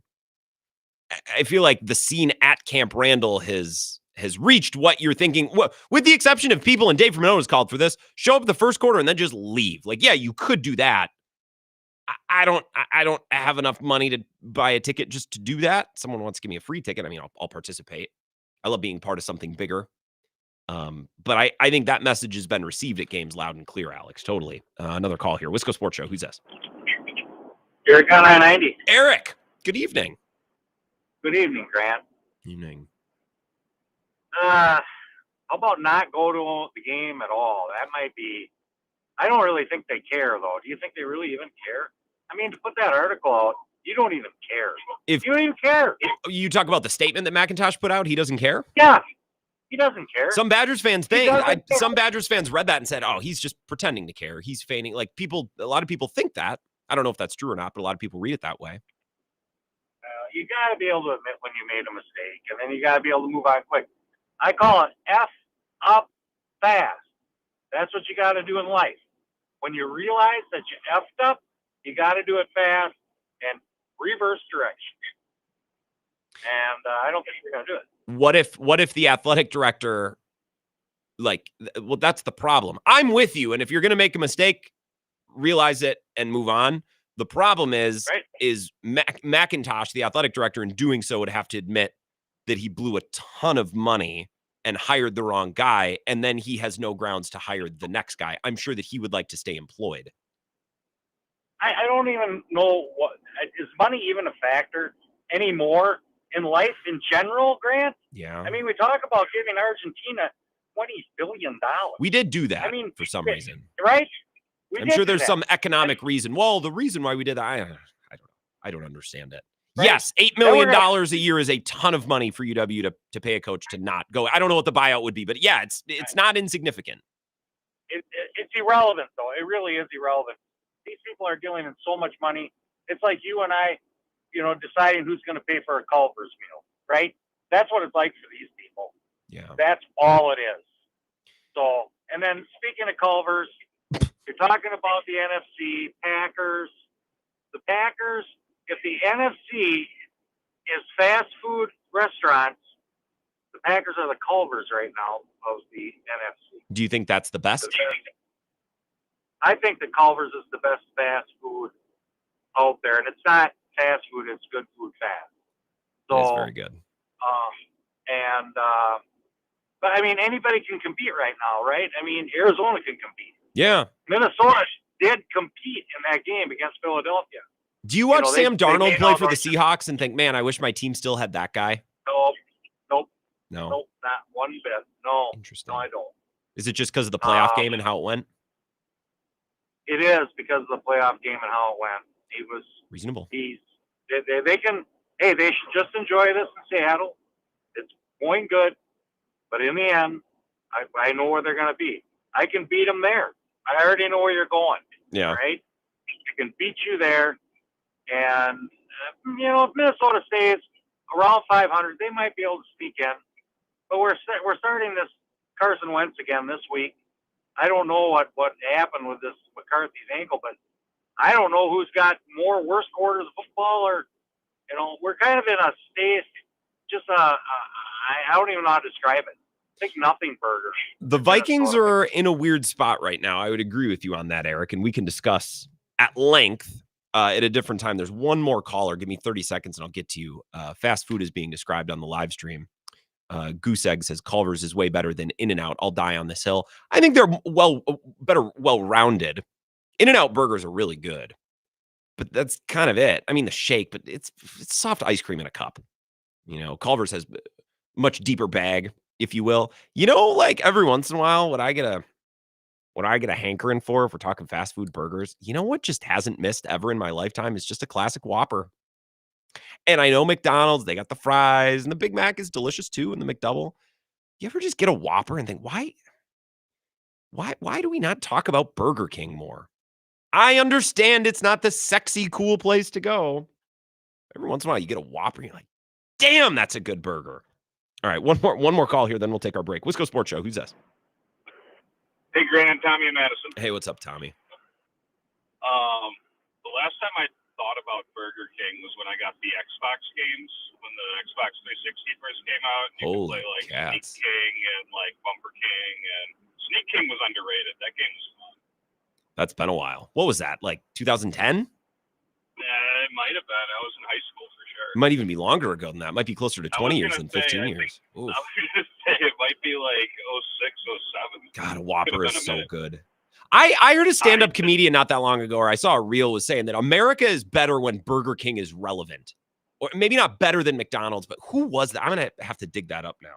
But a Whopper, I'm telling you, dude, that's just a good-ass burger. Just get one time. Just stop in. I'm going to get a Whopper just for old time's sake. And I think it'll maybe get you to reconsider some things. That's all, Tommy.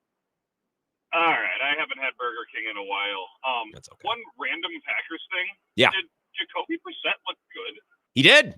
Like, did he look like a competent quarterback back there? I think everyone was I was extremely entertained. I was all over the place during that game, and I ended up happy. I think it fought hard, and I don't know. I was mad after the Bengals. I get that crowd. Cardinals, I thought that was a much better played game, and the Cardinals just looked good. Jacoby Brissett actually stood in the pocket and made some throws. That's a good call. I appreciate it. And I think I heard on Cowherd Middlecoff's pod that Vilma on the television broadcast, and I listened on the radio for stretches because I was down near, I was in Viroqua for the weekend. I golfed Saturday. I played some music Sunday. You don't care. It doesn't matter. But I got dinner in Cashton, so I listened to a little bit on the way and whatever. So I didn't hear the whole television broadcast. A lot of it I watched at a bar and the sound wasn't on. But Middlecoff referenced that Jonathan Vilma said, well, and Jacoby Brissett actually, he works out these wide receivers. He holds them after practice and they work together. And that's almost saying that Kyler Murray doesn't do that. Jacoby Brissett is not nearly as mobile and probably not as dangerous as Kyler Murray. I think he might be more consistent snap in and snap out. And McBride is a stud. And Marvin Harrison Jr. showed a little bit. I'm not telling you that, their offense is amazing, but a quarterback that can sit and deliver the ball on time and on target, like that'll play. And I think Kyler Murray probably would have done a worse job dissecting and dinking and dunking, which is what the Packers offense forces an opponent to do. But then again, Jacoby Brissett pushed the ball down the field pretty good too. I thought he looked good. I don't think he's, some great, amazing NFL player, but no, I think he did the job and gave his team an excellent chance to win. Maybe better or worse than Kyler Murray. I don't know. But yeah, I don't think that's a mirage. I think he played well. We'll take a 3-minute break. Another Packers thought on the other side, and then Bart Winkler is going to join us at 5:35, excuse me. Jeez. This is the Wisco Sports Show with Grant Bills on the Wisconsin Sports Zone Radio Network.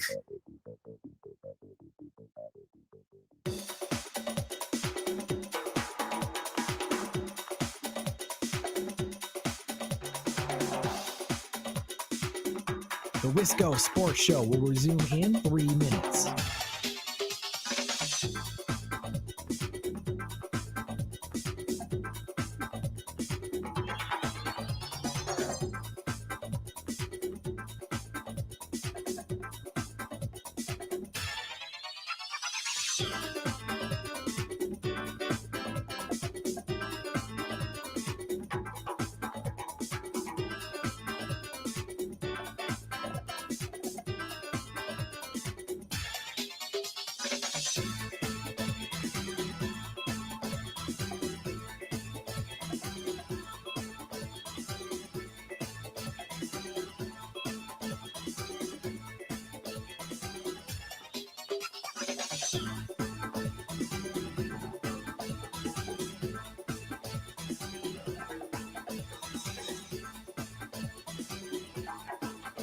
The Wisco Sports Show will resume in 2 minutes.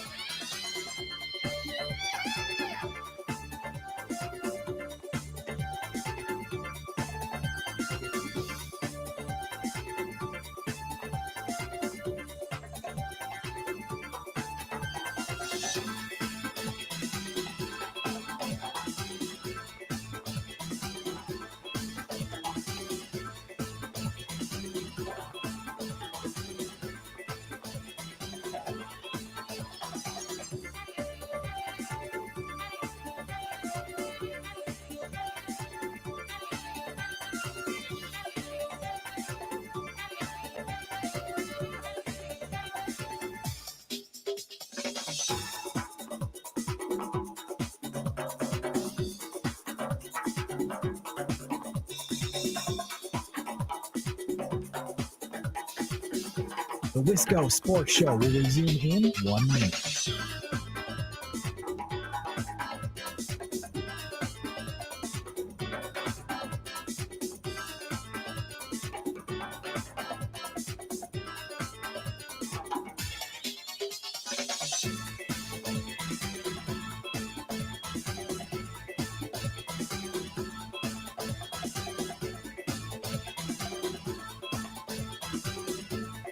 The Wisco Sports Show will resume in 30 seconds.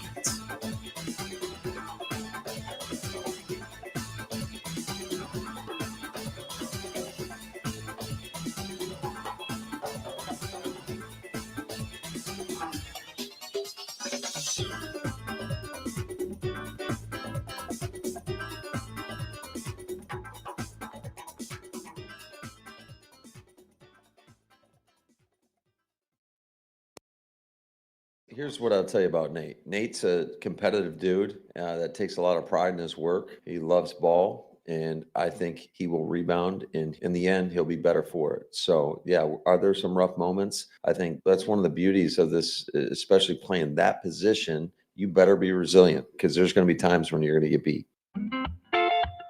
It's Matt LaFleur yesterday asked about Nate Hobbs, who's been poor. He was very poor on Sunday. And a lot of Packers fans are clamoring for more Carrington Valentine, which I would like to discuss here for a couple of minutes, but not before we shout out our fine sponsor over in Trempealeau, Inn on the River. Now it's getting chilly, but we should still have plenty of nice fall days. The colors have really just started to go. So if you want to get over there on a weekend, play a little fall golf. I saw some friends were at El Morro Vineyard. How convenient, right down the road. Also, Perot State Park. I mean, that's year-round. That's an awesome spot. Right up the hill, right up the highway.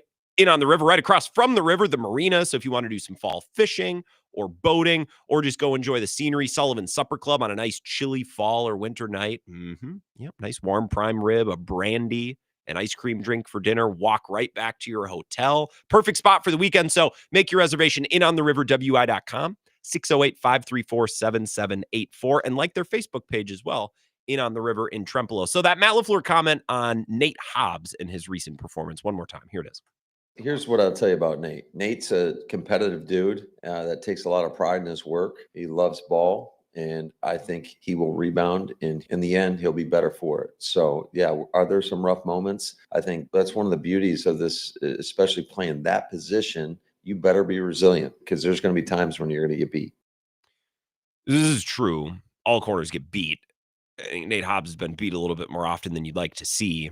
One of the early themes, storylines, bullet points that are worth talking about from the season is the lack of contribution or positive contribution from both Aaron Banks and Nate Hobbs. The idea of both of those signings, I guess, made sense to me, where it's like, okay, you're not signing the best player in the world at either position, but you're bringing in a stable, solid body that you can rely on to not suck.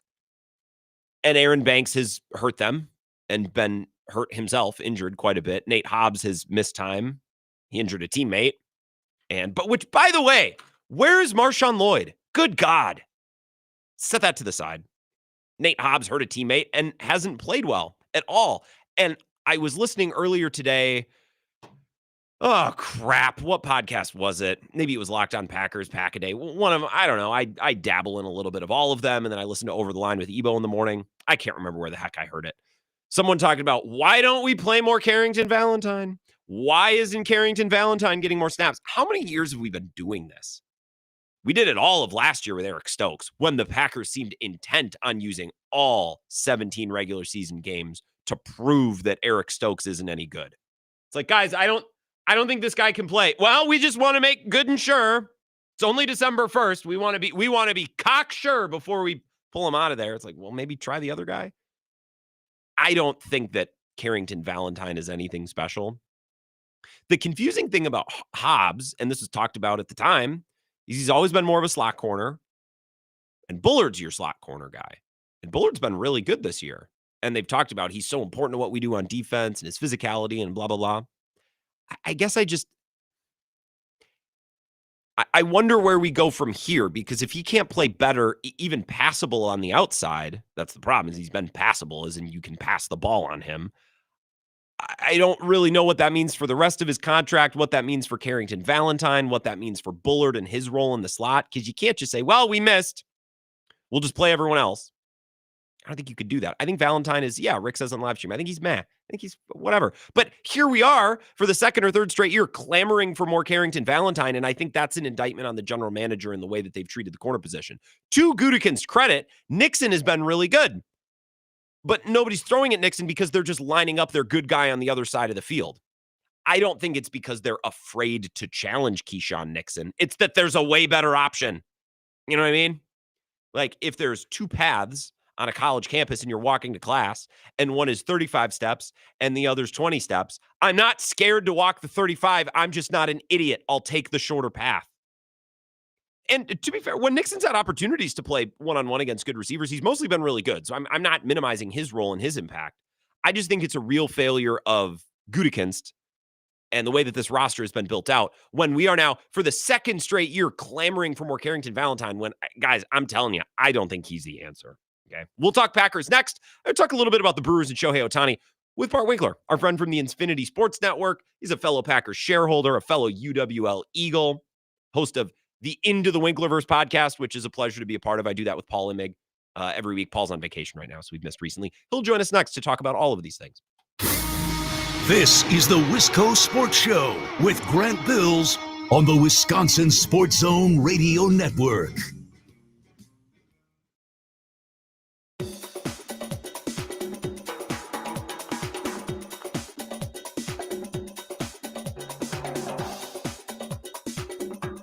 Wisco Sports Show will resume in 5 minutes.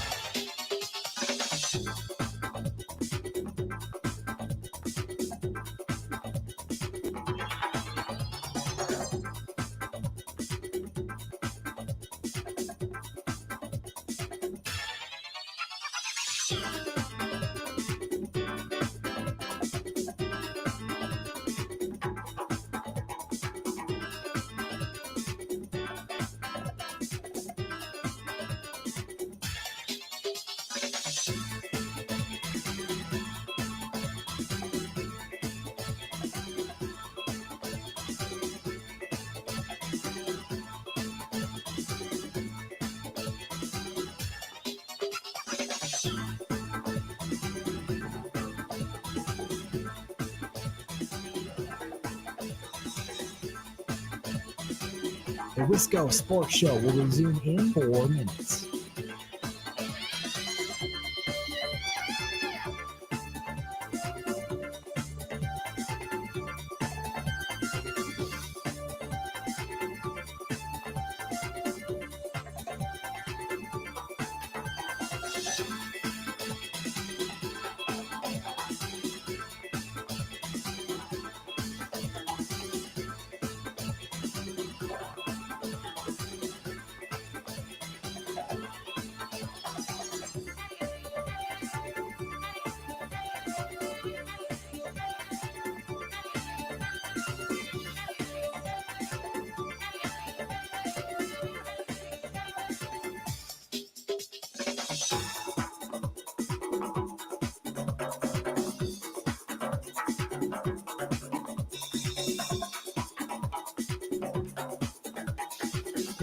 The Wisco Sports Show will resume in 3 minutes.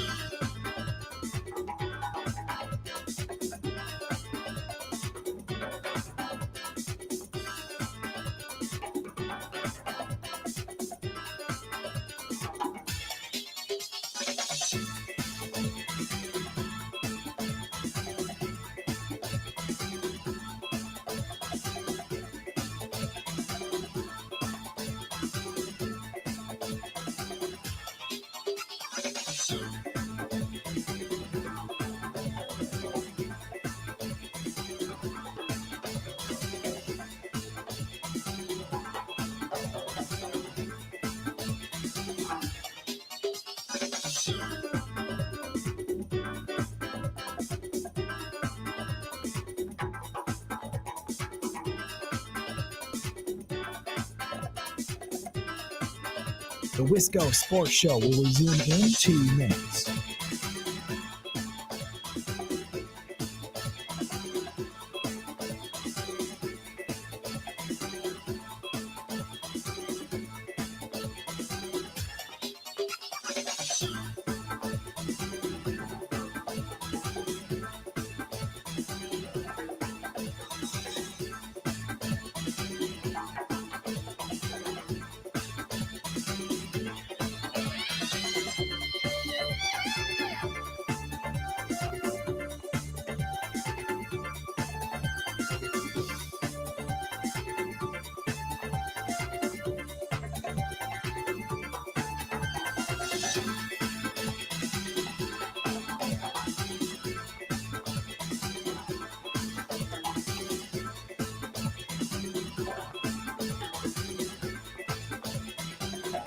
The Wisco Sports Show will resume in 1 minute.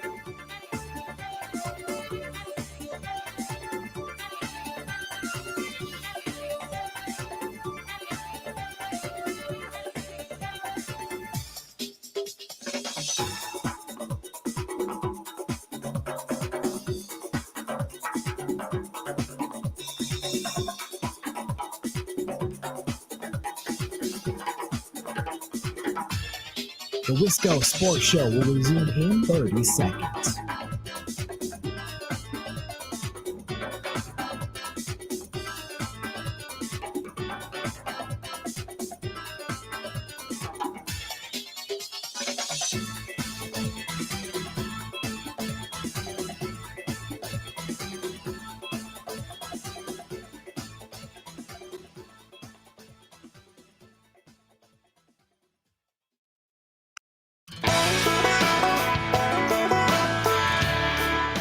Wisco Sports Show.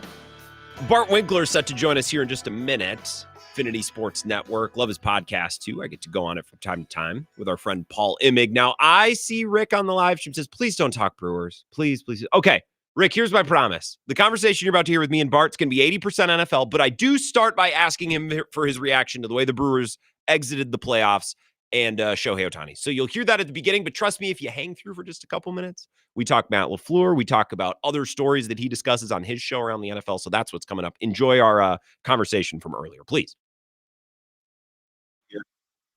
Bart Winkler is here. His podcast, Into the Winklerverse. It's a pleasure. I get to be on it once a week, usually with Paul Immig. Is he back this week? Are we doing it this week, or will we be back next week? He will be back next week. Okay. So the next scheduled podcast that I will be doing is the Aaron Rodgers post-game show on Sunday night. Just kind of taking a week to lay low of the pod because I already hit my monthly numbers. And also, I want to save up and have enough energy for what should be a rousing. Oh, and also the Brewers lost. So I got no reason to jump on there. Well, and of course, you can hear his radio show on the Infinity Sports Network. I actually want to start with the Brewers because I want to just do football the rest of the time. So I would imagine you've done a lot on Shohei. I was driving on Friday night and I was listening to the game. I turned it off in the second inning. No. I don't have to be on the radio until Monday. I don't need this. And I wasn't really that bothered. I knew they were going to lose. But then they found a way to hurt me because Shohei has the greatest baseball game of all time, and my team infamously is the opponent in that game. So did you talk about that at all? Has there been good Shohei discourse? Yeah, not only the greatest baseball game of all time, but then I read several articles comparing it to, is this just the greatest sporting, like, individual performance of all time? And there was a guy in the World Series that threw a no-hitter and hit 2 home runs, like in the 70s. Mm-hmm. I forgot his name, but how does that not stand the test of time? So that's a big, but yeah, this is massive. With Shohei, he had 1 triple the night before, right? And then he basically won the MVP of the series just for 1 game. He showed up for 1, and it was an unbelievable game. But like, how good does Shohei have it? Like, Yelich didn't do anything for the whole series, and we shit on him every step of the way. Shohei didn't really do anything for the whole series. The MVP is the Dodgers medical staff for finding a reason to shut down all their starters so they could all chill for 2.5 months and then come back in the playoffs with a completely different team than we saw in the regular season. Where at the beginning of the year, I'm looking at this Dodgers roster, as we all are, and I'm thinking, how in the hell does this team not win 130 games with They this don't roster? try that hard. And this pitching staff and all the money that they sunk into that bullpen. Oh, I know how. You don't care about the regular season. You don't even care if you make the wild card. You barely trip over the Padres, who got in their own way to win the division. And then you end up against the Reds, which shouldn't be anywhere near the playoffs. It's insane to even think that they were in this thing at any point. It was like 3 weeks ago. It's like, oh yeah, the Reds got in, didn't they? Yeah, if only the Reds would have beat the Dodgers is something none of us thought. No, Kurt. would we? I was listening to Microbrew with JR and Kurt, their Journal Sentinel pod, which I love. And they said, well, one of these years, if the path lines up, like, let's say this year, the Reds had beaten the Dodgers. And I'm like, I'm sitting at home like, fuck, I forgot they even played. You know what I mean? No chance. So yeah, we talked a lot about Shohei. And now it's, interesting with how the World Series is, where Shohei had that flirtation, I guess, with the Blue Jays, where he was on the plane that he was never on. And then Nightingale said, no, he's not in Toronto. He's not in Toronto. What a day that was. I was on air. That was a Saturday. I was on air that day. I kept getting calls from Toronto people at the beginning of the day. They were all excited. And then at the end of my shift, it was sad. But I think a lot of people are going to be rooting for the Dodgers. But then again, the Blue Jays payroll is $285 million. Mm-hmm. So they're also spending a lot of money. I think at some point this is going to come to a head. Baseball and the salary structure, and that head's going to be at the end of next season. So we have that to grapple with. But from a World Series standpoint, I got a lot more people that listen to me in Toronto than they do in LA. Because in LA, there's too many cool things to do. That's why people shut the Dodgers. It's a distracted city, as Cowherd has told us repeatedly. Yeah, there's too much to do. It's just too much to do. You drive that one street and then maybe on the other one, maybe go to a restaurant and then there's girls that look cute. But the Dodgers, like the Blue Jays, sure, they should come into this think we can win this, but also they're massive underdogs. Yeah. And they can't mess around like they did against Seattle and lose the first 2 at home, or that series is not coming back to Canada. Let me ask you this. If the Brewers play their best possible series against the Dodgers, what's the result? I don't think a team combined Brewers-Cubs beats the Dodgers. So you don't think if the Brewers played the best version of their baseball, their 97-win baseball, what do they lose in 6? That's a good question. Do you get an RBI from Yelich, or is that assumed in the postseason that he's immune to that? We're being reasonable. We're being real. I said reasonably realistic, their best version of baseball. Or just another thing to think about. You don't need to have a concrete answer, but I did a hit this morning on a rock show. It's like, what if they had gone more all in? Okay, the Brewers version of all in, let's say they trade for an ace pitcher and a huge bat. They get Naylor and they acquire, I don't even know what starters moved at the deadline or preseason. And they play their best series against that version of that Dodgers team we just saw. What are they? They still lose in 6, right? Yeah, and I wonder. I'm not trying to cut them slack because they played like hell. Like they played so bad, but I'm just trying to look at this thing objectively. Well, and I think my big picture thoughts on the Brewers are, I've said I've convinced myself they're never going to win a World Series. Yeah. But what keeps me coming back is they're not going to let that deter them from trying, and they do everything in their. They do everything, like they do most everything in their power to stay competitive, to stay, bites of the apple. I mean, they're in the NLCS again. That's not nothing. But also, this was a team that did not do much at the deadline. They traded an arm, and I know Cortez had like one good start and then kind of faltered. But Brandon Lockridge and Shelby Miller and the contract of Jordan Montgomery, if you have this team, and that's what you think you're going to improve them with it. And this is like the best version of the team. And I know they're plucky and nobody deserved it or we didn't expect them to be here, but they were there.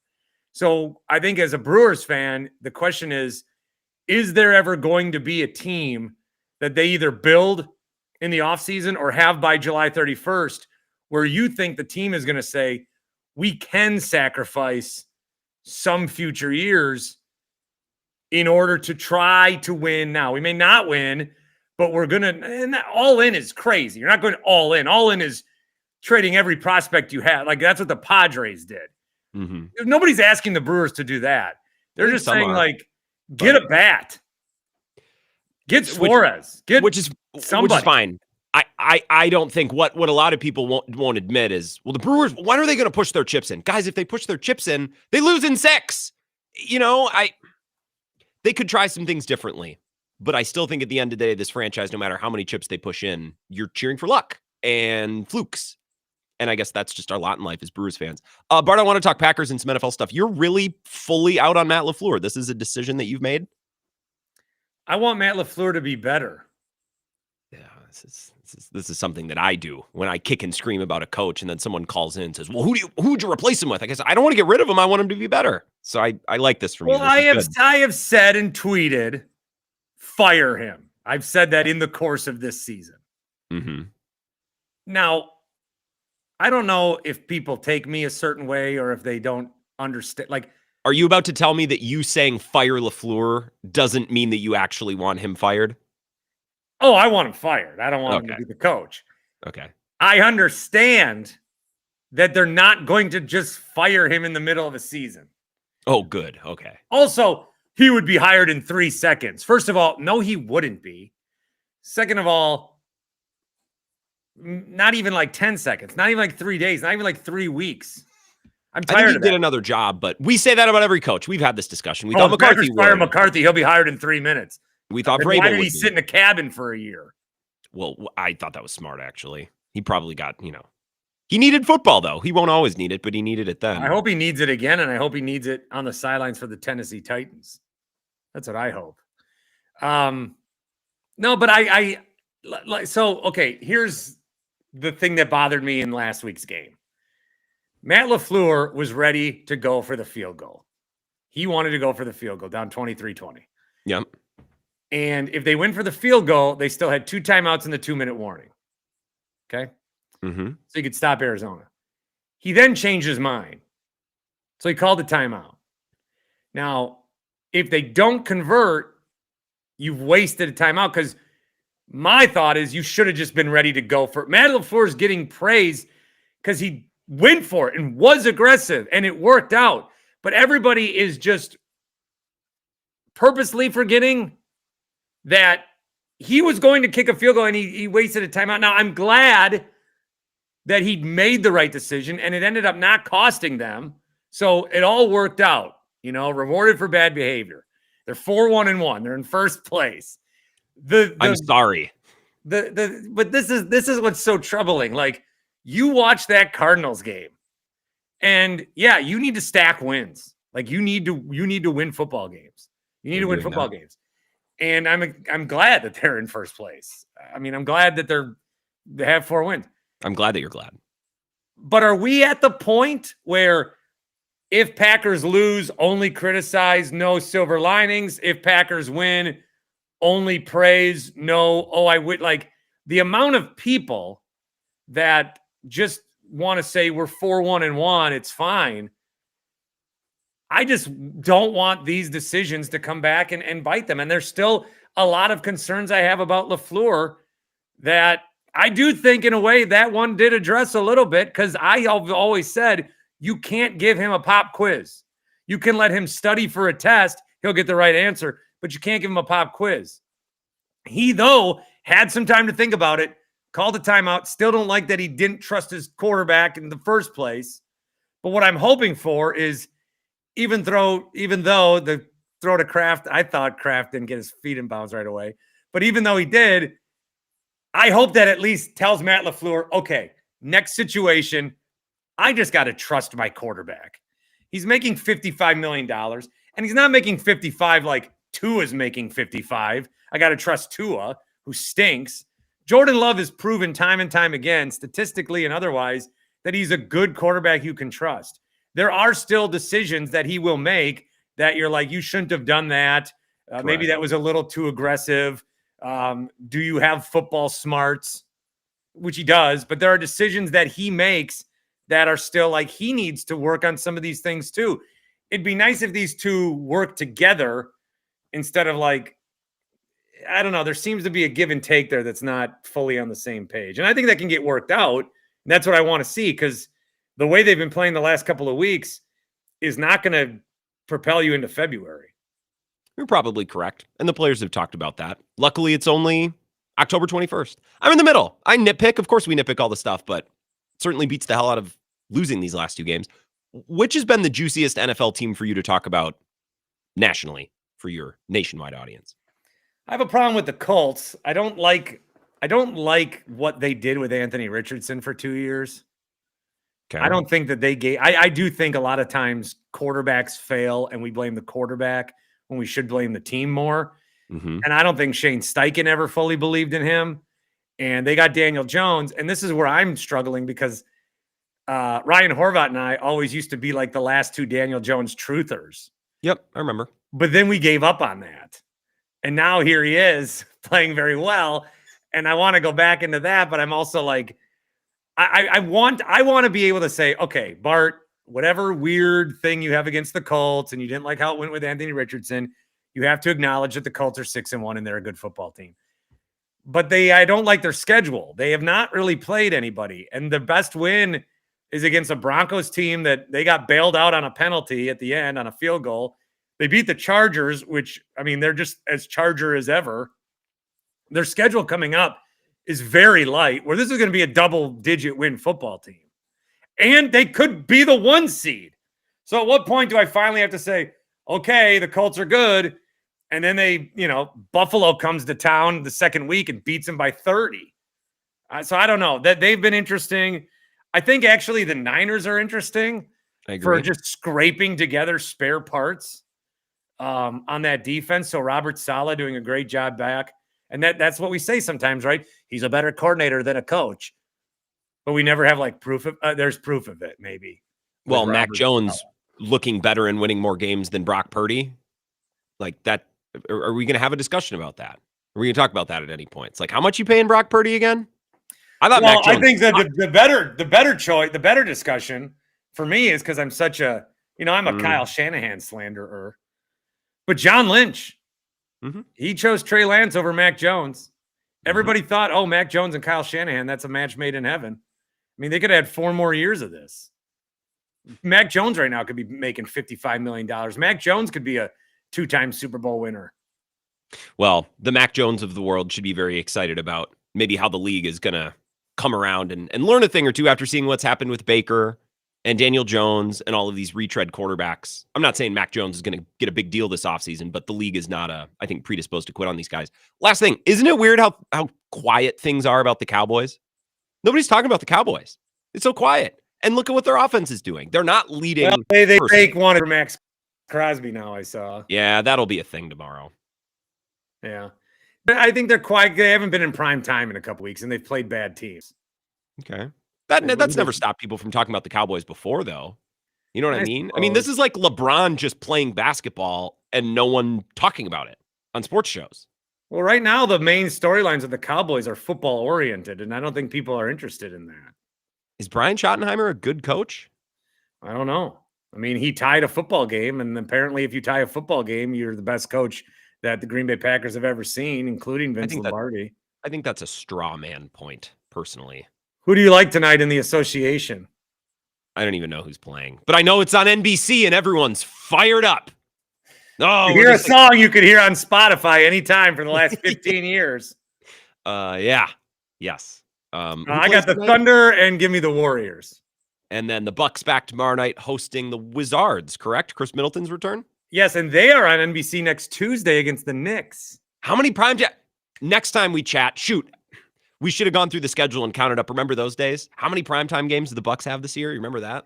Well, this is great. They have one on TNT in March against Atlanta, and then it gets flexed out. And then overreacting the day after when they get blasted, and it's like, oh, America saw that. I kind of want to go back to that. And when the Bucks steamroll somebody, they switch it to another game. Remember that? Yeah, night? it's true. Yeah. Well, I appreciate your time always. It's nice to kick a couple topics around. Nice to see you, Bart. Thank you. I have a lot of it, so anytime, Grant. This is the Wisco Sports Show with Grant Bills on the Wisconsin Sports Zone Radio Network. The Zone Blitz pregame bash is back. Every Wisconsin home game 2 hours before kickoff at the Blue Moon Bar and Grill. And this year, do I have something special for you? It's a perfect snack for game day or any day. Wenzel's Farm Pro Snack Sticks. Come see me and I'll hand you 16 grams of protein to fuel you through the day. Wenzel's Farm offers that and so much more, crafted in small batches using premium cuts of meat, perfectly seasoned, and naturally hardwood smoked. Check out wenzelsfarm.com. Made by pros for pros. The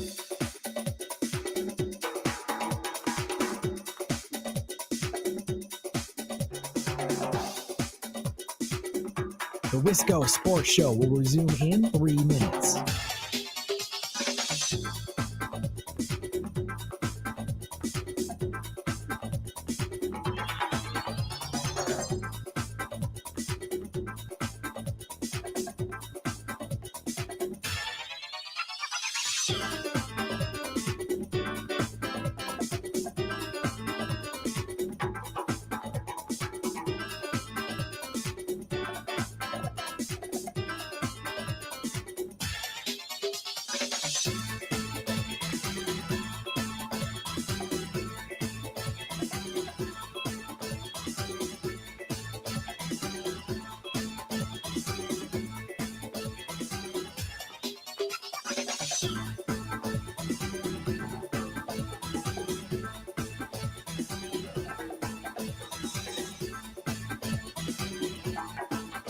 The Wisco Sports Show will resume in 2 minutes.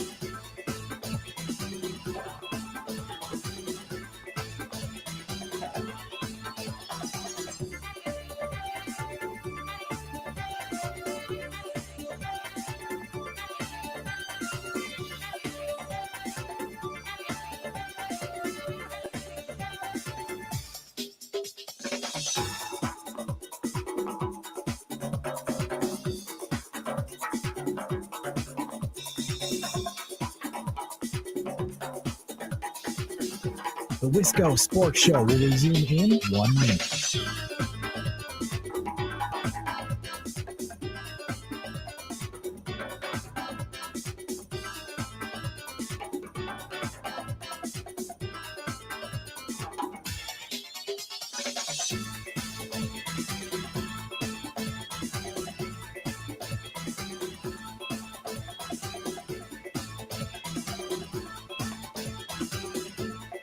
The Wisco Sports Show will resume in 30 seconds.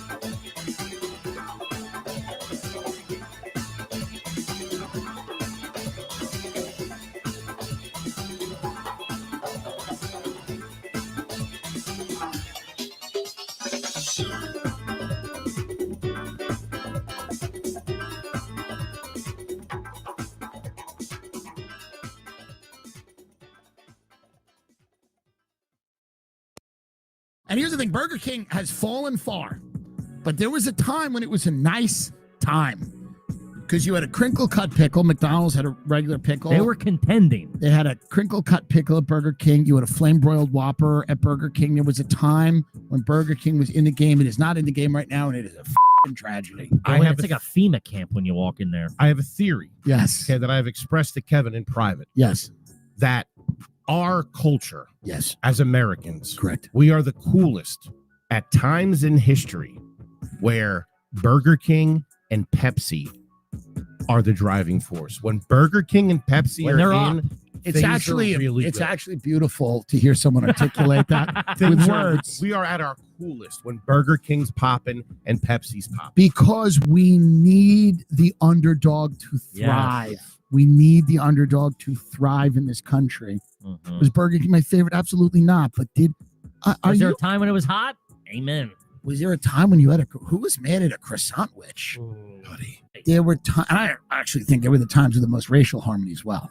Of course, we were. You know what? I agree. We were united. We were united. So that to me is a sad. Pete, that's a sad story. These are sad stories. These are sad stories. That's Tim Dillon. I couldn't remember where I heard that. This Burger King came up earlier because Eric on I-90 mentioned the Packers are Culver's. I said, you know what? Just every once in a while, folks, and they're not a sponsor to the show. I'd be more than happy to take their money. They're not a sponsor, but just every once in a while, pull into a Burger King drive-thru and get a Whopper. And you'll forget, like, damn, this is a good burger. I might like it more than a Big Mac.